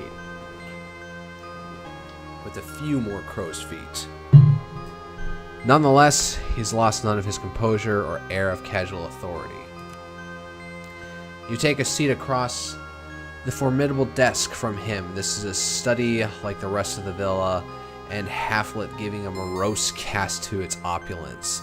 The older man's face ceases into a tired but genuine smile, which momentarily lifts some of the room's oppressive mood. Good writing. It's a mercy to see you again. Your own man and your prime. You again, your own man and in your prime. Kato says before a frown consumes a smile. It's just a shame that our reunion is overshadowed by the fates of those we love, but perhaps together we can yet improve our collective circumstances. Why have you son? So, you know my father is dead? Let's cut to the chase. Embla is missing. Kato's voice required... I could see that coming. Kato's voice quivers momentarily, betraying his stoic features. Wow. I've got dyslexia too now. Now I beg of you, Dunstan, help me find my daughter. Help her return home where she belongs. Why me? Because he probably knows that I'm... What's happened to her? She left without notice a week ago. From the scant values we've believe she boarded a ship bound for one of the outer isles, Idra. She went there of her own free will. At the time, I thought little of it. Do you not like... I know she's supposed to have free, but you don't think that you would, like... Are you just, like, not poor enough that you can't have a handler on her all the time? Or a guard? Who then would, like, know not to let her go wandering off on a ship? Whatever. Kato begins to glower. Since then, however, there have been reports. Grave ones. Reports. No one and no word has left Idra in days. Rumor and even the material augurs are in the dark. I know... Not how this touches the fate of my daughter, but she must be returned to me one way or another. Any idea why she left? Something has been building in her for years. An aptitude of sorts, but I suspect you already knew. In any case, it's grown much stronger lately. It drives her in ways I cannot understand. I suspect she's looking for answers. Why Idra? An aptitude? Yeah, what the hell does that mean? An attitude for the worst of the worst kind. It does not spring from the canonical imperial praxis. Instead, it comes from elsewhere. It is the kind the empire does not suffer to exist. I hope it's only answers that she seeks. But why Idra? Why indeed? There's little on the island save for the port of Horan. If Idra was her destination, she must have landed there. Horan? Yes, an old imperial port and home to a few hundred whalers, traders, and the occasional smuggler. We can only speculate as to what drew her there, but it's our only lead. You mentioned her aptitude. No, we already went over that. How can I help her? Hire mercenaries, travel to Idril, and begin your search in the port of Horan. From there, I trust you to do what needs to be done. Spare no cost. Just bring back my daughter. Mercenaries. Yes, if nothing else, the port will be dangerous enough. That's why I have summoned a Roland Grey-Eye to me, a crude but effective sellsword that I've made good use of before. He shall accompany you on his test. Roland Grey-Eye? The man is a grizzled veteran. He may have slowed with age, but his experience and reliability more than make up for it. He also is much respected by similar men, and so will be instrumental in hiring a reliable crew. I'll take it into consideration. No, alright, fine. I'll take whatever help I can get. Kato shows you his upturned paws, beseeching. I know this thing I ask you is fraught with danger, but this is your chance at improving your fortune materially and in honor. What say you? I accept for Embla's sake. Very well, for my family's name. I'll do it for the gold. What makes you think I care? For my family's name or for Embla's sake? For Embla's sake. I am an utter simp. Kato smiles softly, visibly relieved, and for a moment he looks like the man you remember. Have you any final questions or matters to discuss? Time is, as I am sure you appreciate, of the essence. Let's just get on with it. Kato stands with poorly concealed effort, and Dunstan, you stand and meet his gaze. Return her to me. There is no other outcome of this affair. Shake his hand and leave. Remain silent and leave. You have my word. Kato, leave. No. Confidence and certainty. Things I lack in life, but I will put up in this game. Chapter 1. Oh god, I'm on the shore. Slowly you drag yourself from the cold water onto the relative safety of solid rock. You try and fail to stagger forwards as exhaustion washes over you in a great black wave of oblivion takes you before you hit the rocky ground. You're woken by the cacophonies of cries of gulls circling you. I just wanted to do that for some reason. Your body is a mass of pain and the exhaustion covered in 1,000 cuts and scrapes. The large white birds gather around you, eager anticipation. What a magnificent feast your bloated corpse. What a magnificent feast your bloated corpse would make. Not today. Minutes or perhaps hours pass you as you lay unmoving, trying desperately to will some warmth back into your body. Finally, you manage to force your eyes open, but some miracle, you're not only alive, but you find yourself on the shores of the cursed island Idra. Well, we got to our destination. Strewn around you are the wreckages of the Zephyr. I realize this is I think this is the first time we hear the name of the ship. You see no other survivors, lest you find equipment and companions you may have cheated death in vain. Your character is critically injured. This means that you have taken enough damage to reduce both your vitality and wounds. Continue. The green bar under your character's portrait represents your vitality. Score vitality is a buffer to your wounds, and as long as you have vitality left, you won't take serious wound damage. Vitality is easily lost and easily regained. Potions of healing magic restore vitality even during combat. The second purple represents your wounds. Losing wounds is much more serious than losing vitality. Reaching 0 wounds means your character falls unconscious. Wounds can also only be recovered by resting or leveling up. Try to avoid taking wound damage at all costs. Whenever your wound damage, you gain an injury condition as indicated by the icon on the portrait. Injuries confer serious penalties for your character and can only be removed by resting. A party full of injured members has its common effectiveness severely reduced.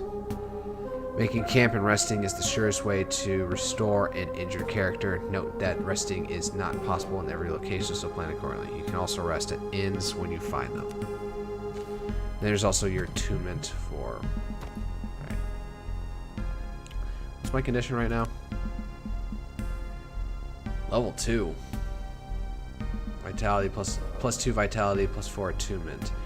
For the first time in your life, they're overcome with a sense of purpose. The path ahead undoubtedly be difficult, but you're certain it is one you're supposed to take. Let's see here.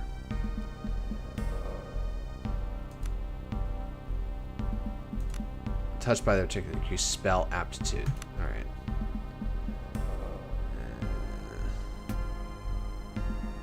Increased lore.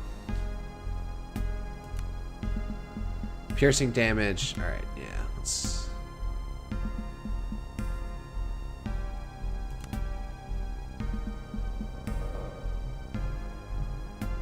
Aura, Flame Fist, Fire Warrior.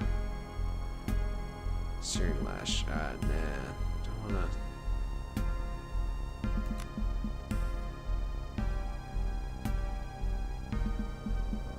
buff it in here. Save and exit. Ugh. Ornate Hand Mirror. Alright.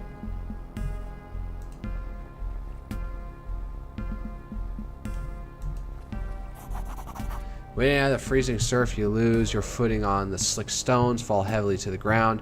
There's a sudden blur of movement in the corner of your eye, and as you frantically try to get to your feet, you slip again. Standing above you on a large rock is a young woman dressed in nautical guild livery. Wet auburn hair clings to her face in the cold wind. Hello.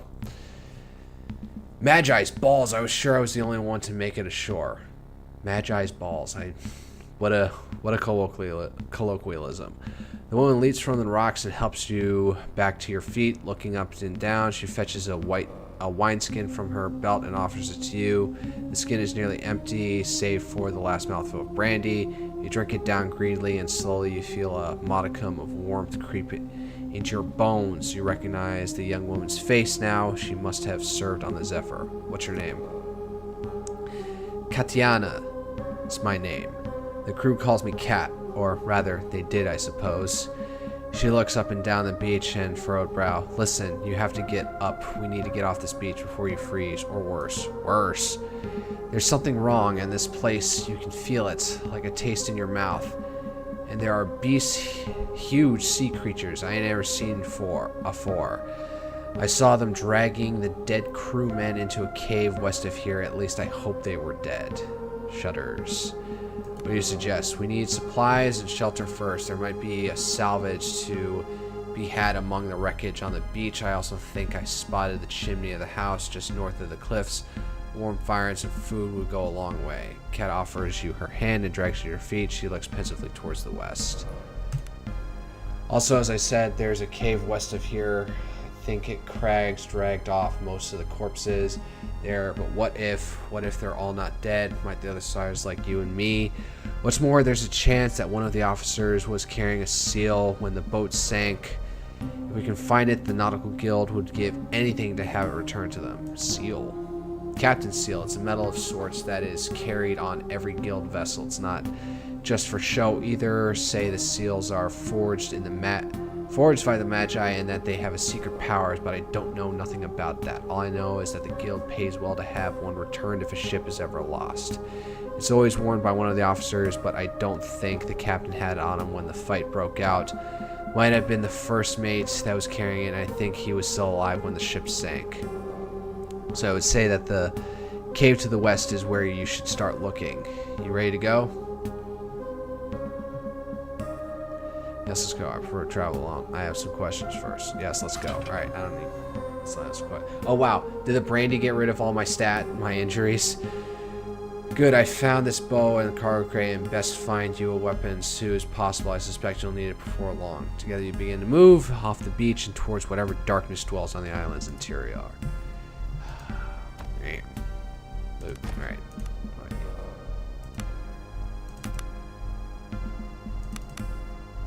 Oh, it's better than nothing.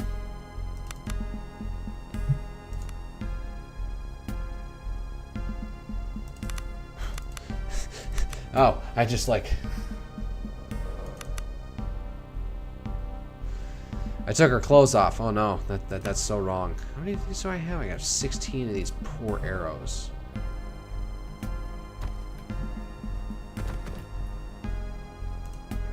Over here. Ration, loot. Alright, awesome. We're supposed to have eggs or something. If I keep going that way, it's gonna run into some monsters, I can just tell. Alright, there we go. This over here. Yay, barrel. I don't know what was that? Scrimshaw, small carving made from walrus teeth, or 2 gold points. Modern loot too. That's gonna be useful because You go through a tomb and it doesn't regenerate until you, it doesn't regenerate, like, in between combat rounds. Loot. Yeah, what's better, the club or the... She has a club. I have a dagger. Do I want the club? Accuracy -1, damage up, crit lower. Keep it like that for now. Hello. The wreck picker. A lanky man with skin like sun-dried leather stares slack-jawed at you. He's dressed in rags and with a wide-brimmed hat and a large bundle of scraps slung over his shoulder. Do Basilio's eyes deceive him? More ghosts, or did the sea spit you back out alive? Not many are that lucky. Your eyes fall on the crude spiked club that hangs on his belt. Who are you? Basilio makes his living picking at what the mother of maelstroms does not swallow, and it's been rich morsel. The man bears a row of blackened teeth and what you assume is a smile. Rich pickings? What's the club for? I know what the club's for. I don't need to ask him that. Listen here, Basilio has a proposal for you. The man smiles in greedy anticipation.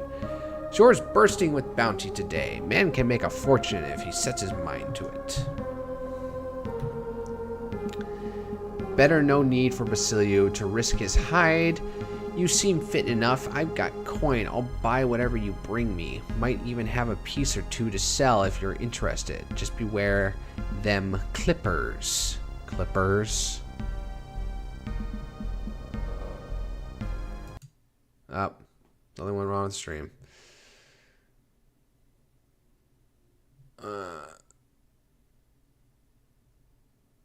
Guess we're back.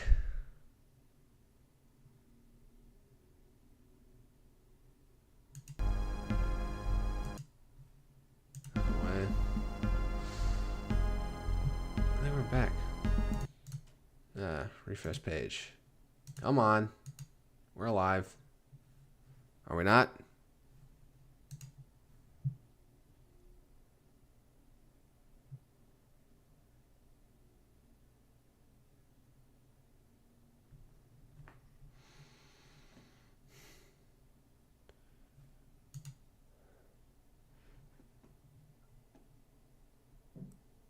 Oh, God.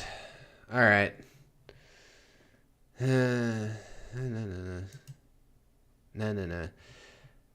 All right. I don't know what's going wrong here. So,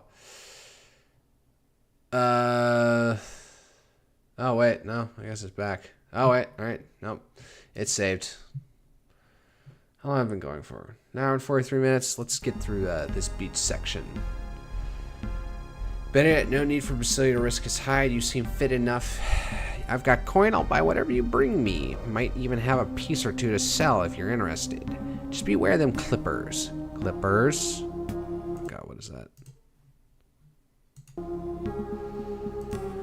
Aye, crabs and critters and such, growing large and strange this time of year. Get your leg in their clippers and they'll lob it right off. So you best be careful, but not to worry. Basilio's always giving them the laugh. Even when he was wee. Must have been just as big back then, though it doesn't really feel that way. The old man's brow furrows in a moment he is lost in deep thought. In any case, Basilio will be warming his bones at the old abandoned farmhouse right behind us. Find me there. We'll see. The man slinks off into the fog, heading north as the form dissolves into the nothingness of the mist. You can hear him muttering to himself excitedly. Oh, God. Kripo.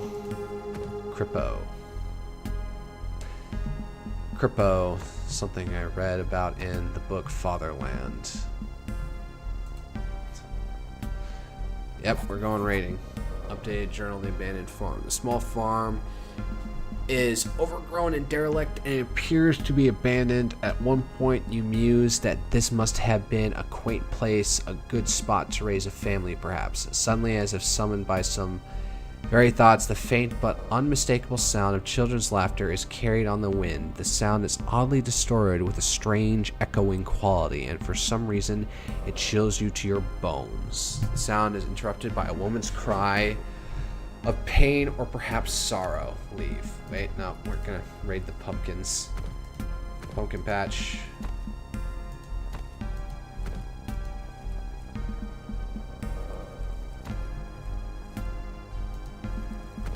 What? Oh wait, I can't get these? Blood-curdling house cut through the fog. Whatever its source, it's not far away and it sounds dangerous. Move on. Yeah, let's get out of here. What are these? Can I take that one? I can take that one. That's Basilio's house, I'm guessing.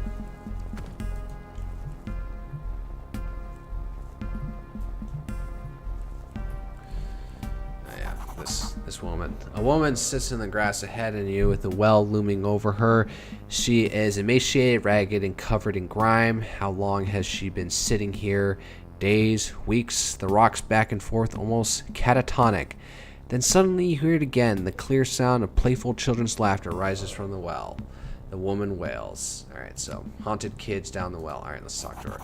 The woman rocks slowly back and forth as she stares blankly at the well in front of her. What has happened? It took them, called to them, I heard them. Funny thing is, I heard it calling with my voice. Oleg and Anya live in the well now. They're calling for me to join them. Can I help? It will never stop. It will multiply until it covers all the lands and all the seas. And when we are dead and bones, the conqueror's mold will dress our corpses in black mourning wails. Wow! Her voice is flat and monotone, and the strange words almost seem to come from somewhere else. She then lets out a deep sigh. But if I had my children's bones to bury, it would give me some respite. A moment of silence, then sickening sound of children's laughter once again rises from the room. Alright, we're gonna leave this for last. Raid potatoes! Taters! Give me all that. And leeks and onions and shit. Give me that crap. Yep. That's it. There's something in here. We can't get to it yet.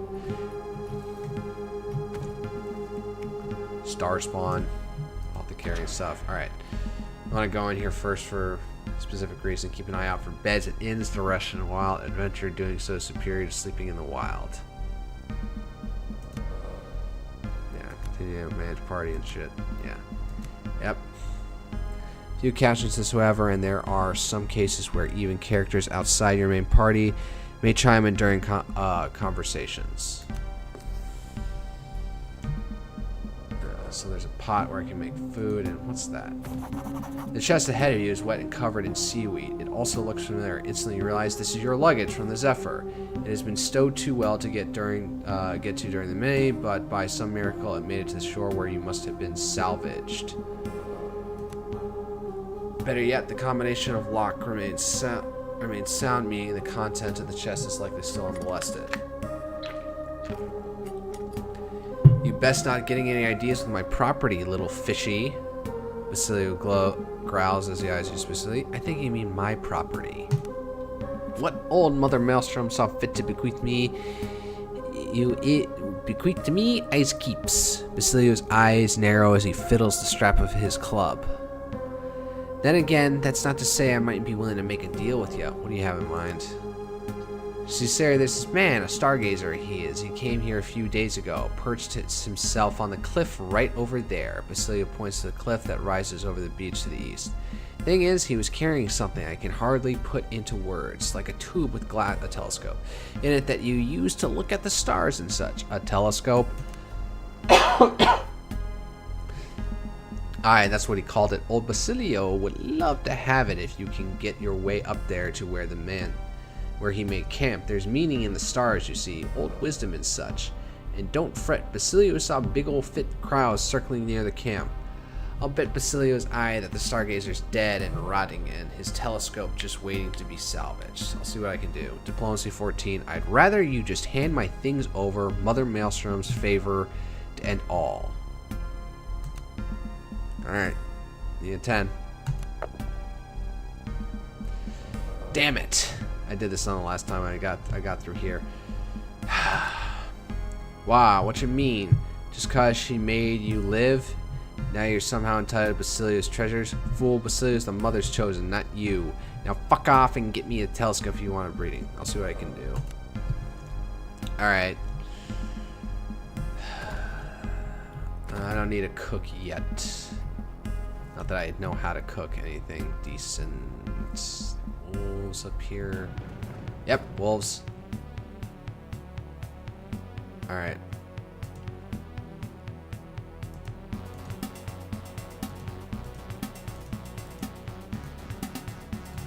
Stand back a bit. Here they come. Oh. Aura of Flame.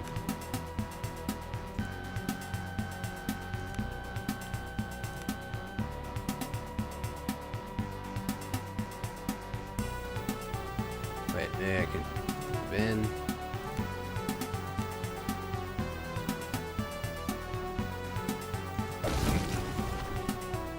Burn, motherfuckers.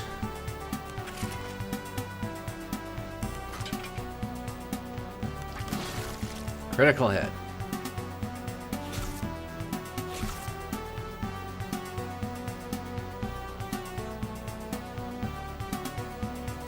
No, let's finish you off.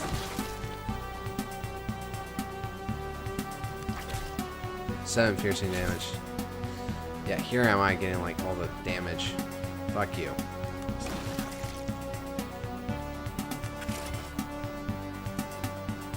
You also get charge bonus from closing the distance, so yeah, finish it.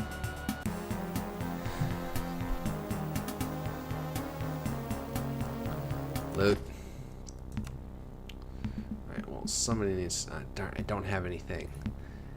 I need to bottle up on attunement. Oh, God. How do I get up here? I haven't discovered the way. That's the problem. Can't go up here. This is how you get out of there. Again, the game's got a problem where... What did I fire?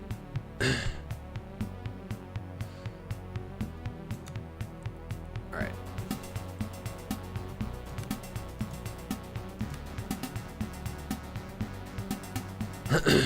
I need to consume some attunement. We're gonna get surrounded like this again. Need a...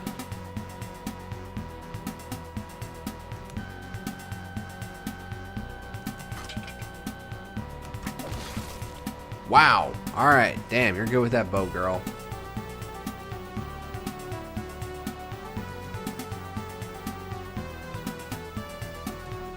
Back into the right. Let's see here. Can you get him?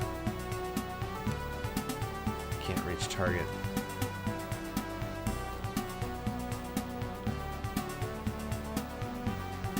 Leroy Jenkins!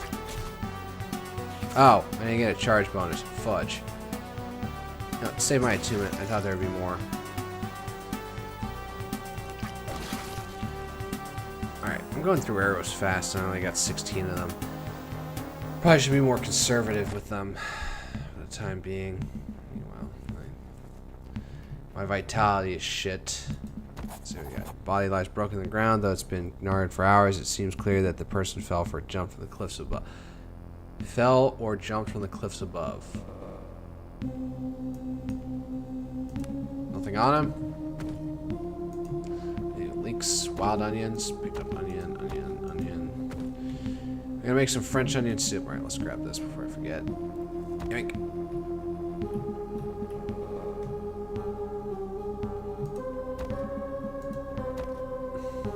Ascend. Alright.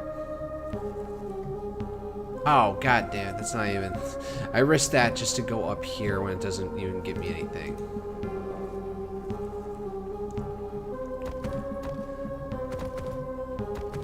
I have to go all the way the fuck around. Fudge. Oh.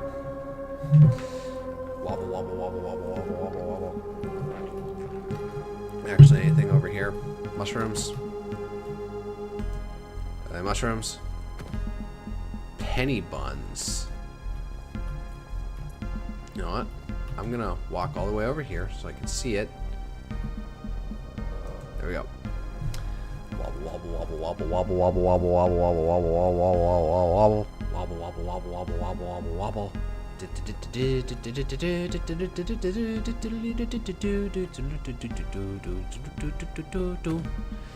What do we got here? Gold, glass bead, silk ribbon, loot.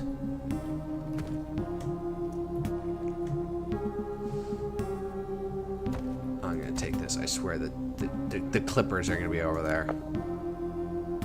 Alright, up and at him.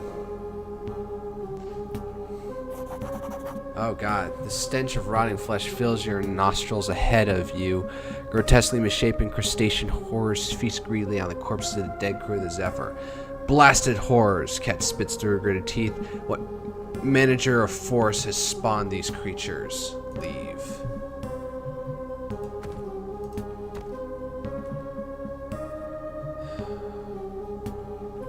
The picture made them look like oversized crawdads. Can I get there without triggering them? Nothing over there. Alright.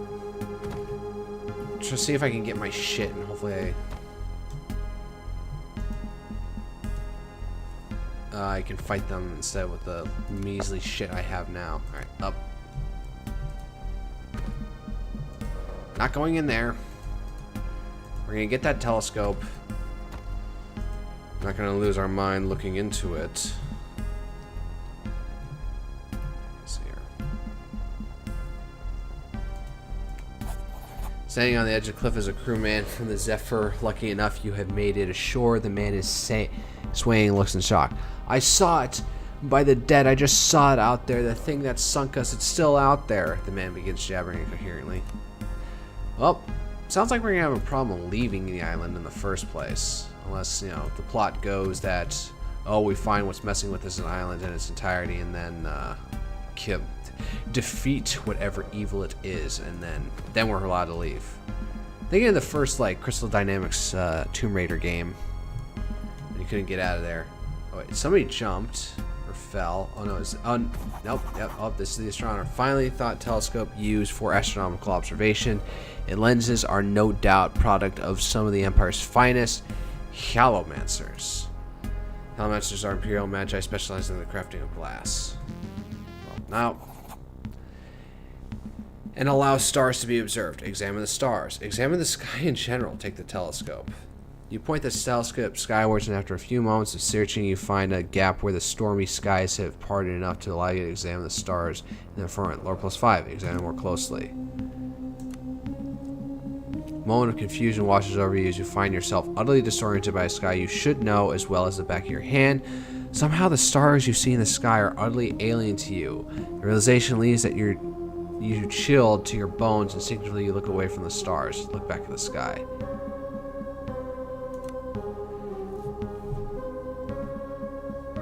Training the telescope on the southern quadrants of the sky, your eyes are immediately drawn to what appears to be something akin to a small reddish cluster of stars. Though at first the tiny speck is hardly noticeable, it seems to grow larger as you regard it. At once...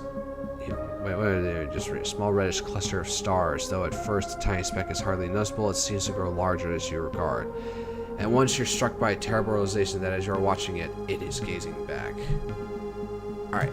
I know from update. Did I just take damage from that? As you feel tendrils of something utterly alien grasping at your consciousness, you tear yourself away from the telescope in panic. You turn away from the accursed apparatus and decide never again to use it. Take the telescope. You cannot bring yourself to look into the corner. Oh, take the telescope. Alright. What the fuck status modifier did I just get? Active conditions. Huh. Wait, I swear I remember, like, if you do this, picked up robes, astronomer's log, brandy, ration, gold. There's a bed to sleep in. Alright, let's read through his log. Astronomer's journal read. The journal continues a large amount of tabulated data that appears to be astronomical in nature. Interspersed with notes, the final entries appear to have been made only days before your arrival.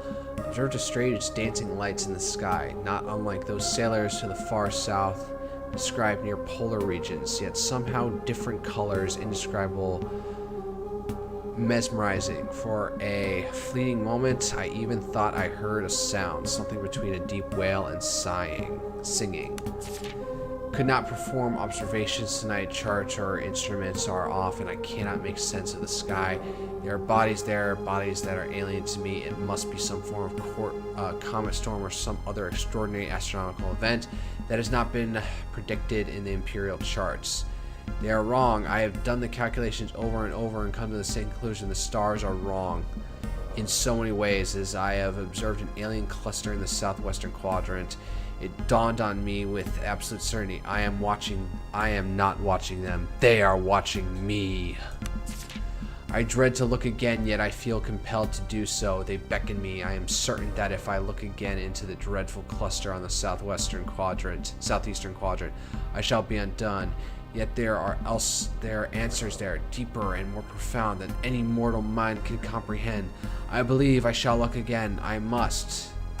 And curiosity killed the cat. Stones used by islanders locals to create jewelry for fool children. Why do you want to fool the children?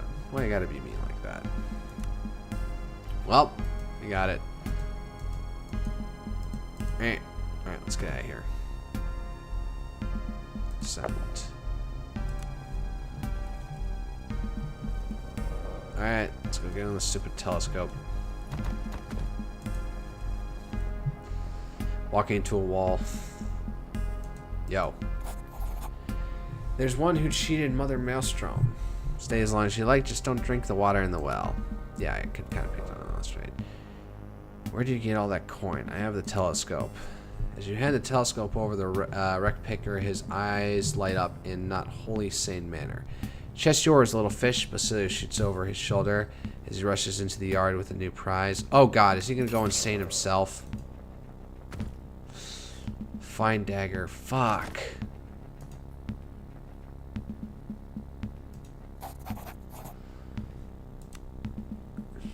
Let's trade. Where do you get all that coin? The old man reaches into the leather-bound pouch and pulls out a handful of strange coins that look nothing like standard imperial coinage. Though they are no doubt valuable, they are covered in greenish grime that makes them look almost more like seashells than coins. Bounty from the deep, handed down from Mada. Oh, from Granda. He used to say Granda was so strong in the old faith that Mother Maelstrom would let him go down into the deep and visit with them who lived there.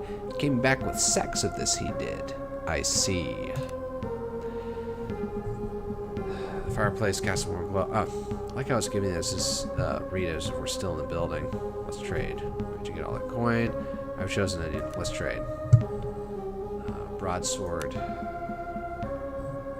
does that compare to this? +1.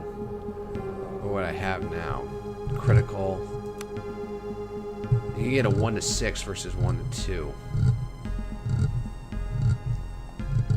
Alright, I'm gonna sell. So you give me 1 gold point for this. Nah, I think I keep this around.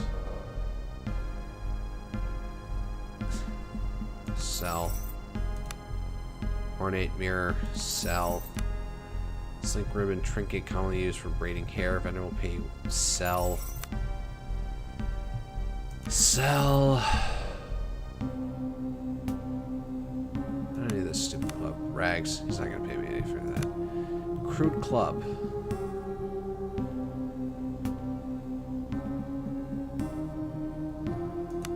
Mace. Medium club. Light blade. Short sword.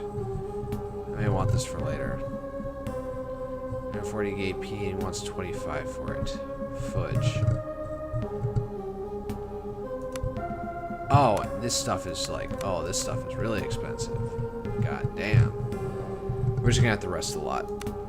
Fire Imbuing Instinct, Potion of Fire Resistance. Vendor will pay you 1 GP for this. Man, this fucker is a cheapskate. Poor arrow.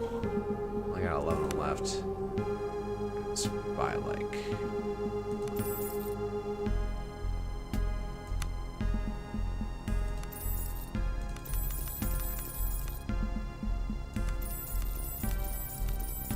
of those.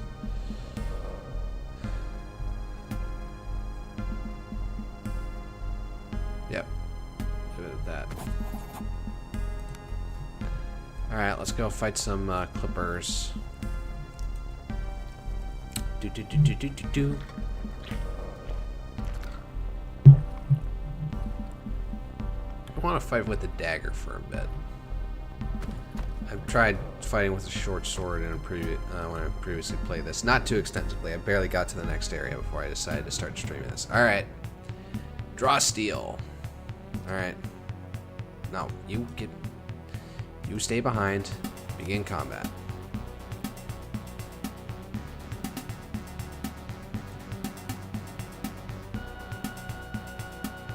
Oh, darn it.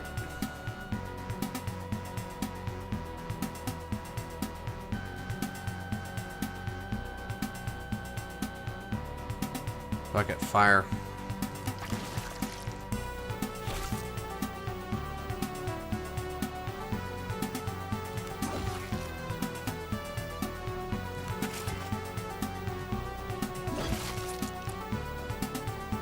Oh, you're panicked now? Fuck you. Blunt damage, 1 blunt damage. Right, yeah. Critical hit. Alright, piercing damage. Yeah. 6 HP loot. Give me what's in that barrel. Rack wine. Cracked wine jug loot. Oh, hey. Chest 5G. Force or pick the lock. Right, hold up. Leave. You. Your thievery. Thievery 4 versus difficulty 10. Pick. Unlocked. Lesser tonic of vitality. Fugral cider. Fergal cider.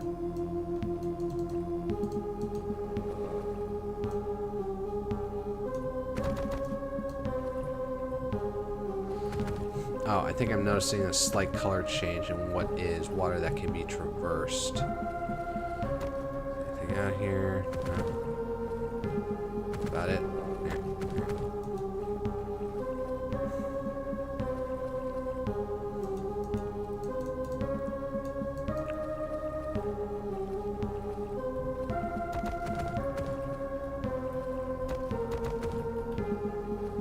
Alright. Back over. We're going in the cave. If only had like a flamethrower, they were gonna be like feasting on crab. I don't know what this is about. Some eldritch horror, no less, and who was slayed by an age long past. Eons worth of seas ravage upon the land has given birth to this cave. From its depths, the stench of seaweed and rotting flesh rises. So foul is it that it feels like some evil entity attempting to force its way through the pores of your skin into the cores of your being. Tough as resent, try not to vomit. Success. You bring shine. You bring glory upon thine ancestors. Sealing your resolve, you manage to calm your breathing. Though the stench persists, you manage to push the image of foul things in the darkness, feasting on the spilling entrails of your swollen sea corpse from your mind. You carry on into the darkness. What's this? Picked up cave child. Probably does not have a light source. Alright. Alright.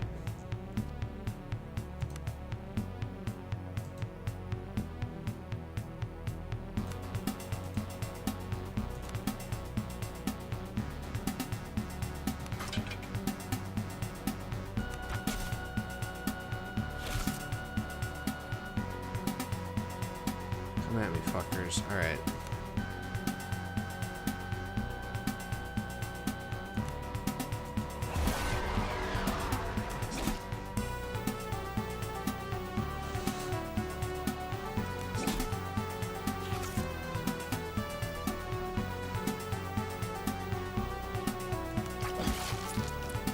Crit.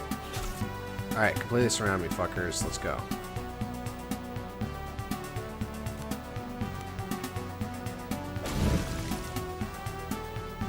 Oh, she got hit for that. Fuck.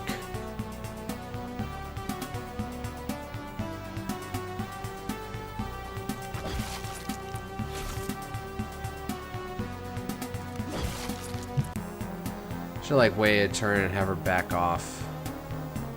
So now our vitality is all really low. Ooh.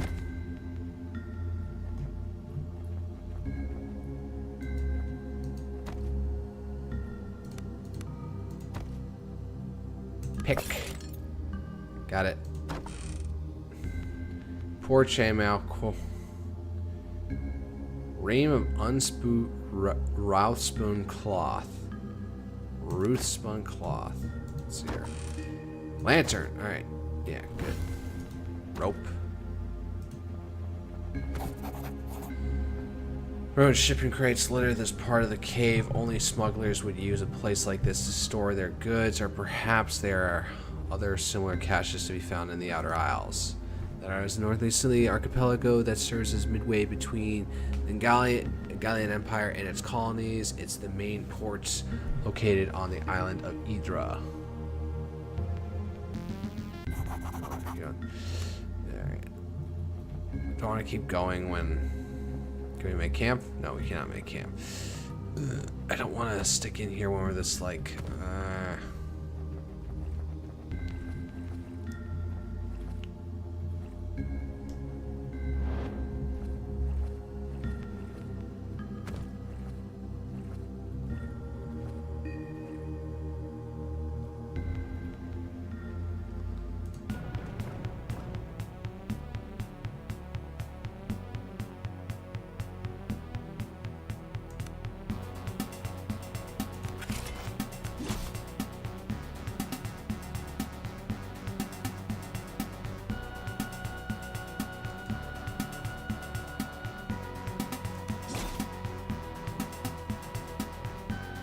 Oh god, there's snakes or... Oh god, what are this shit? What is this shit? Smash it.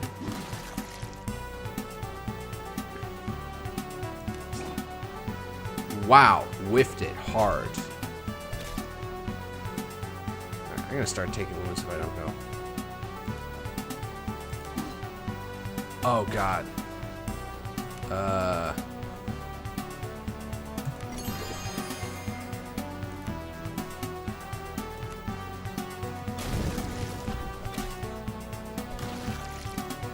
Oh, I'm taking wounds. We're gonna have to get out of here at some point. Oh no, did I just get passed out? What the fuck? Critical hit. Oh no, I'm panning. Bleeding ended. Shit, I'm getting just like absolutely wrecked right now.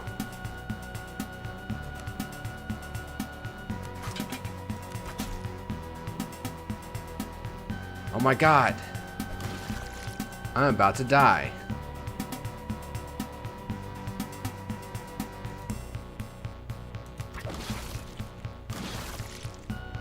I'm dead.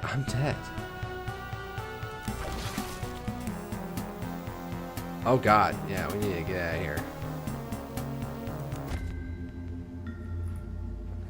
Yeah. Exfiltrate. Alright. Got some quick. Yeah, I pushed my luck too hard on that one. Alright, we need to go north. A strangely haunting piping can be heard from the caves ahead. Surely there must be the wind. Then again, there rises falls. Eerie sense of music that does nothing to set your mind at ease. Forge ahead. No, we're going this way. This was the way that we came. Yeah, alright. Yeah, need to get the fuck out of here. Go rest. Yeah, this is the annoying thing about the game is that, like, your vitality doesn't come back between combat rounds, so you have to go, like, resting all the time. So, I guess you could say this encourages you to actually play better. But it's sort of annoying you have to constantly rest all the time. Where am I going? Alright. Into Basilio's house. Let's cook up some food. Cheese sandwich. Alright. Potatoes. Valid recipe.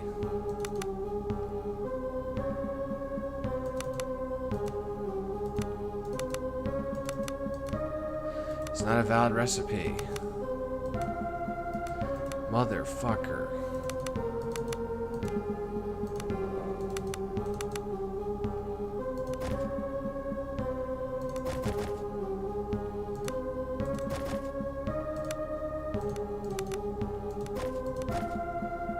Can't get an onion soup.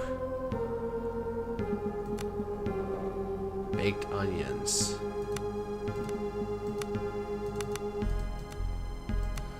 Motherfucker.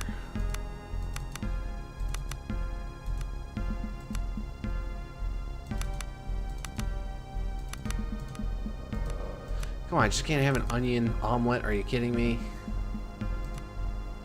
What? baked potatoes.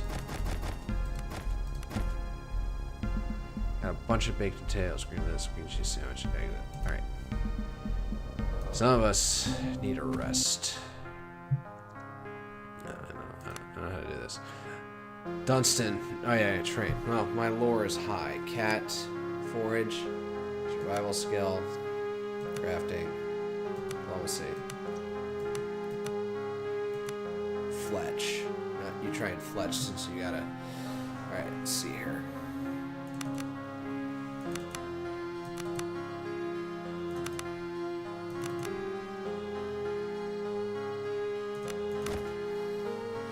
Yep, alright. Begin rest. Dustin's too needs to work. Alright. Yep. Finally rested. After 8 hours, now it's the evening. Fudge. What is that symbol up there? Why don't I like that symbol? Silly, it's still out there. Alright. What? I thought I picked up a light source. Are you kidding me?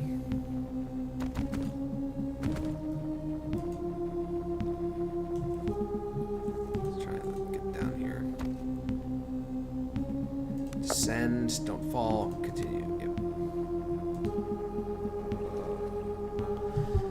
Where am I going?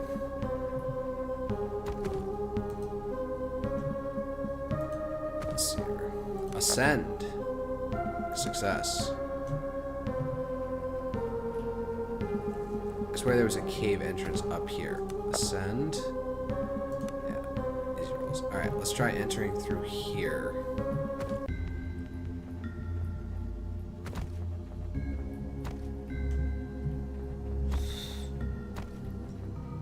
I swear that all these things are connected. Oh, crap.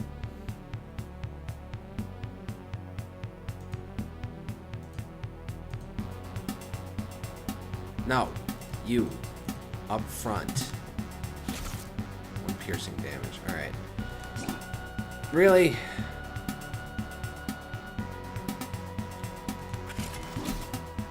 For blunt damage. Alerted.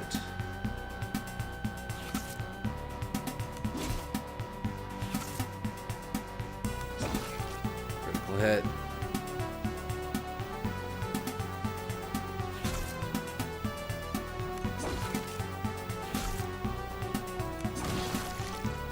Panicked.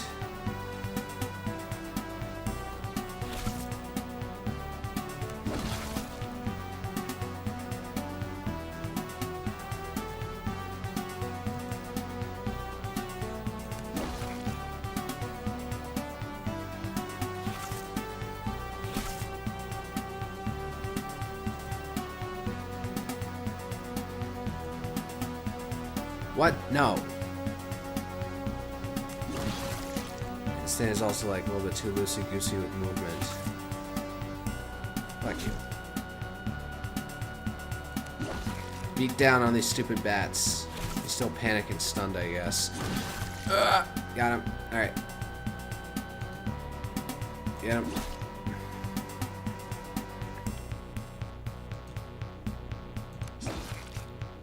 Keep on getting him. Save arrows. Even though arrows might be the better thing for all these things. Shoot them out of the sky. Hope you're that good. More mushrooms. Cave child. Cave child. You had nearly grown accustomed to the foul stench that lingers in these caves, but now it's once more assaults your senses with renewed vigor, rolling out of the eastern passages like so many black tendrils probing for a way into your very core of your being. Whatever lies ahead must be the center of the rot that permeates this pit. Alright, come on. Success! Through grit alone, you refuse to let your foulness find purchase in your fight down nausea that wells up inside you. Oh, no, there's an entire stack of corpses, dear God. What happened here? Masterwork leather gloves of toughness. Loot. Alright, let's put that shit on. Robes. Toughness. Well, I'm frontlining it right now, so might as well. Oh, hey, I have this now. I should have swapped that. Darn it. I'm an idiot. I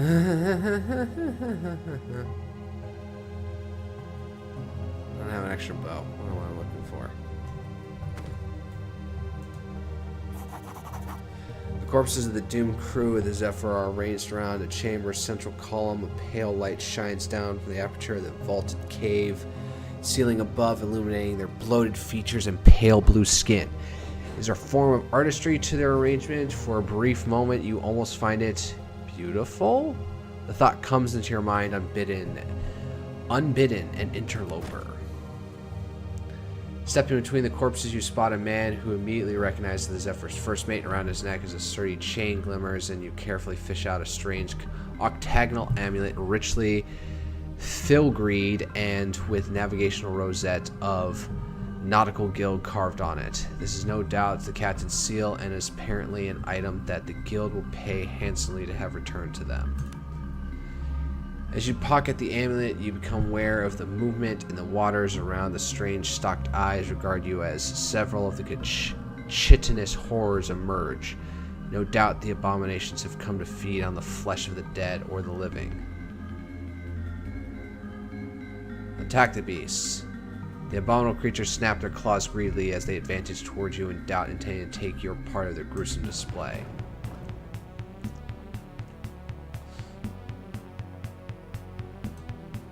Nope, you get in the back. You, me, I'm frontlining it. Surround me!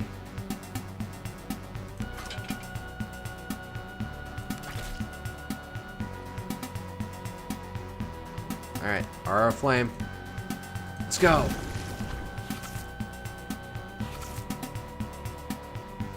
Oh man, I'm just getting eaten here. Alright,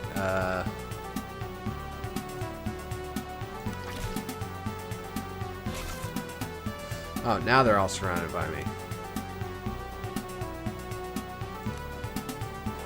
Let's go!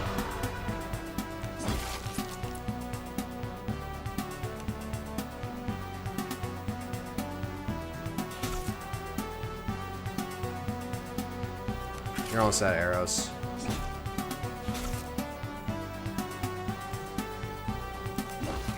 Double up on him. God, I'm about to start taking wounds. Damn it. Alright, I'm gonna start attacking this guy now. Alright.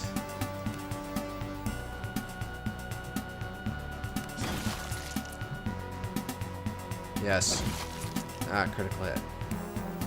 Yay! We won. Loot. Up here.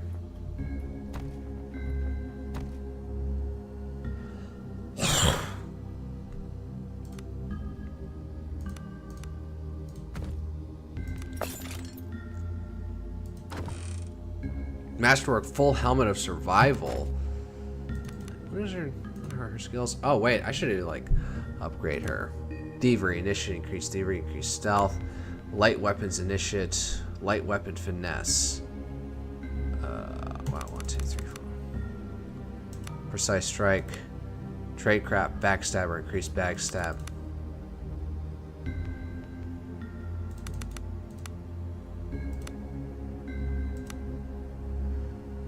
Increase stealth. Increase stealth, hide in combat. Save and exit. I didn't realize we didn't have any of that. But again, what are her attributes? She's got high stealth, 2 survival, thievery. And this boosts +1 to survival. Soak? What is soak? Soak is a measure of damage absorption. It is usually conferred by armor. Some creatures also have natural soak due to thick hides. For every physical attack scored on the character, the damage is reduced by a random amount ranging from 0 to the character's combined soak. There's also armor piercing. Encumbrance. Encumbrance is a measure of how much your armor and equipment reduces your ability to act freely. Different item slots. Yeah, alright, what this means. 300 gold P. Plus the survival.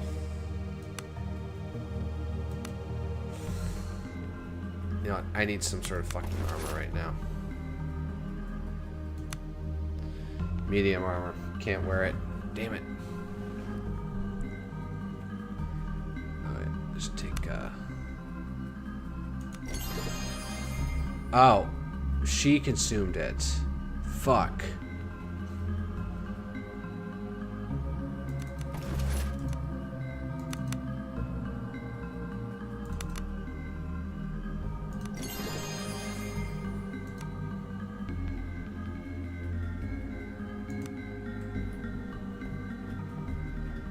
Way out of here? Yeah, let's get out of here.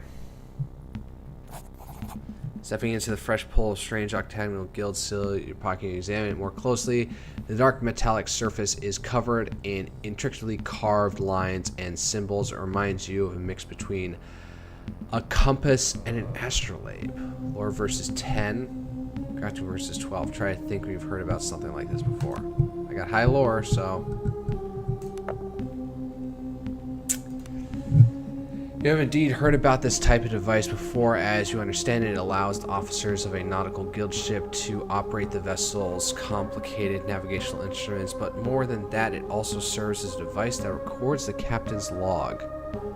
Wow, that's fancy. No doubt the information stored inside the device is a true value to the nautical guild. The Zephyr was sunk by some unknown horror, and the guild would pay dearly to learn more about such a dire threat to its operations. Feel the weight of the strange device in your hands. For a moment, you're back on the deck of the Zephyr. Monstrous tentacles rise above the ship like a strange alien towers. Terrified screams fill the air. You shudder. Cat's voice snaps you out of it. If we ever get it off this bloody island and back to the mainland, the guild will pay well to have that returned. All I ask is you remember who told you about it. Don't worry, we'll split the coin. You can keep the coin. All I want is to be done with the guild, be free to wander as I like, maybe wander up to my brother and stick a knife in his fat gut. Whoa, there's a lot to unpack there. 'Twas my older brother who sold me off to the guild. I was bloody 12. 20 years is what I owe on account of that bastard. I've already wasted 10, so she's 22 right now. Some bad jokes I'm not gonna make. Her voice breaks for a moment before steel creeps back into her otherwise soft features. Like I said, gutting the bastard will go a long way towards setting things apart. And the amulet will help you somehow? Sure, I'm free enough for now, but the guild doesn't like to let their assets go, and they have a way of catching up with those who jump ship, even someone as lowly as me. Dangling a recovered captain's seal in front of them is exactly the kind of thing that might sway them. We'll do what we can. I'm liking you more and more. Let's start by getting off this bloody island alive. Well, well, there's the entryway into there. Man, these roads make me look weird. Oh, yeah, we're gonna rest. Alright, I'm streaming for about an hour and a half. I'm kind of done for the day, so I wonder what happens when I begin rest and I don't do everything. Camp activities begin.